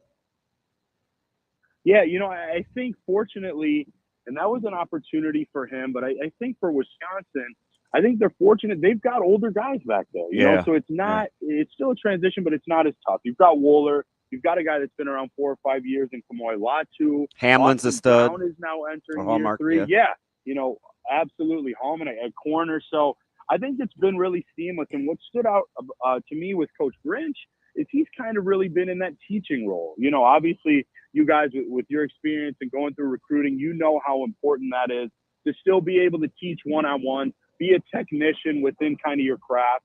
And so I think that's what he's done, obviously, with a DC at USC. So plenty of opportunities for him in Madison. And frankly, guys, I wouldn't be shocked at all if the secondary is the best spot on the entire team. Nick, I'm curious there's a lot of similarities between what Wisconsin has gone through in terms of coaching change and transition and what Nebraska's going through. What are your expectations for a year 2 progression under the second year of Luke Fickell? Yeah, that's a really good question. So I think, generally speaking, right, for the fan base, I think it is just like to continue this positive upward trend, recruiting, translating that to the football field. And from what my readers really say, they're talking about winning like 1 or 2 at least of these marquee games, right? Whether that's Bama coming to town, at USC, Oregon, I think at Nebraska is going to be a really good game, and at Iowa. But for me personally, getting the chance to, of course, see some of spring football, obviously cover this team so deeply, I've got expectations a little bit higher just because I know what the potential is. The over-under line for this team was 6.5 wins. So obviously, if you say the over, that's about 7. I still think that's a little low. I think success would be probably 7 to 8 wins, but winning at least one of those marquee battles. And frankly, the Badgers are starting to pick up a little bit of steam as kind of like a sleeper contender in the Big Ten Conference after a couple of maybe the more expected teams this season. He's had a hard time doing it, but it's a Wisconsin thing, even under Longo, who had success running the football at Carolina as well. How important is the emergence of another back, or at least in addition to health and getting back Ches Malusi? Really, really important. And frankly, he looked healthy. He's back to himself. But I'll also mention a name that I think maybe not enough people have been talking about or maybe even know about. Another veteran tailback, Howie Walker, came in from Oklahoma. And, he dealt with injury throughout some of his career, was actually a walk-on with the Sooners. And now he and Malusi are just going to be this kind of, thunder and lightning veteran backfield. And I feel like they each kind of present some different strengths. Malusi, really complete back. I'm so glad to see him healthy because he's just been a stalwart and really a leader for this program ever since he came in from Clemson. So I think those two guys are really going to help the run game. And obviously, I'm expecting a pretty big year for Coach Phil Longo with the run game too. How important will Ashcraft and his steadiness as TE1 be for the steadiness of Van Dyke? Yeah, I think for him, I think it's fortunate that he was able to get a lot of looks last year so young. I think that's a room where, you kind of open things up a little bit more now that it's year 2 with Longo, obviously Coach Fickle, and in the system. I think Tyler Van Dyke is going to lean on those tight ends a little bit when necessary. I think it's fortunate that there are some big-time receivers now, but I think that's only going to open things up for a guy like Tuck Ashcraft, like you mentioned, or JT Seagraves, who's kind of a flashy younger player, but who's very complete with his athleticism. I think Riley Nowakowski is a veteran there, too, that can do a little bit of everything. So I feel like that's a room. I'll say specifically tight ends and running backs, I think are going to have a really nice kind of bounce back year in 2024. We're talking with Nick Osen. He covers Wisconsin for 24/7 Sports. Let's talk about Tyler Van Dyke. Obviously had a really good redshirt freshman campaign at Miami. Never really matched those levels again in his next 2 years. What does he need to be within this offense for Wisconsin to reach those levels that you were talking about in terms of a successful season? Yeah, I think he needs to do 2 things, guys. I think he obviously, needs to play well, be a good quarterback. That's obvious. But I think number 2 is just try not to do too much. Maybe cut down the turnovers, because with the run game, like I mentioned, and the defense that I personally expect to be a top at least 3 or 4 unit within the conference with some of the moves that they made, I don't think he has to maybe do as much as he did as a young player at Miami. I think to show that arm strength when you need, trust the offense. I think he's done a really nice job transitioning into this Phil Longo offense. It wasn't necessarily the easiest in the first couple weeks, but then I think he really settled in spring ball. I've been impressed with how he's kind of become a little bit more of a leader. So I think as long as he just trusts his reads, and knows, you've got that arm strength, you can take the deep shots here and there, but maybe don't need to force them. I think that's going to be the best thing, not only for the offense, but for his development. Because from what I understand, I think that he is still thought of as a potential NFL talent.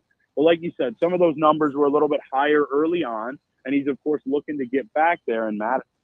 So safe to say that is Green wide receiver 1? I would definitely go with Will Pauling on that one. Believe me, we've seen him in our sleep, so I got no problems watching guys work in the slot on third down. Like I get it. Yeah. He had a heck of a breakout campaign last season, and just from watching him and seeing some of his workouts too, he's only going to get better. But I like that you asked about Green, right? Because he's a little bit forgotten at times. He dealt with an injury here or there last season, but you saw some of his potential. You certainly saw it in the bowl game against LSU, the massive touchdowns that made that a really, really good game. So I put him up there. And then, I'll tell you guys, there's a lot of talent really kind of in that slot area. Obviously, that's a key cog in Phil Longo's offense, and Badgers are not shying away from that one. Yeah, it's interesting you say that, because I had a couple young guys that came over in a recruiting deal from Cincinnati, if I remember right. You had a couple guys in the portal, and I'm watching these practices, and they were making tough catch after tough catch, and it was all these little quick twitchy guys like working in the slot. I was like, oh, this could be interesting over time, but they were so young last spring. Yeah, and I think that's a really good point, DB, because also you don't necessarily see that all the time at Wisconsin, right? When you think of those offenses, usually a little more ground and pound, fixate with the tight ends and things like that. But I've really enjoyed watching it. Pauling's obviously a guy. Another young player probably that you had seen is Tretch Kekayuna, came in the class of 2023. Mm-hmm. I think he's primed for a pretty massive career. And then we'll see how much this guy plays coming into the year. But Kyan Barry Johnson, a really fast, tough wideout from Illinois. I think, like I said, they're stacking talent. And obviously these guys aren't here yet. But in the class of 2025, that's really continuing too. So I think Coach Guyton, Coach Longo, and the staff have done a nice job of adding to that, because, like I said, it is so important in Phil Longo's offense. That's Nick Osen. He covers Wisconsin for 24/7 Sports. Nick, we appreciate the time, and I'm sure we'll talk to you again later in the year. Good stuff, Nick. Appreciate you. would love to do a preview, guys. Thanks for having me. You got it. Absolutely. That is Nick Osen from 24/7 Sports. That's the show for today. That's DB. I'm Ravi Lulla. We'll be back tomorrow here on Hurrdat Sports Radio.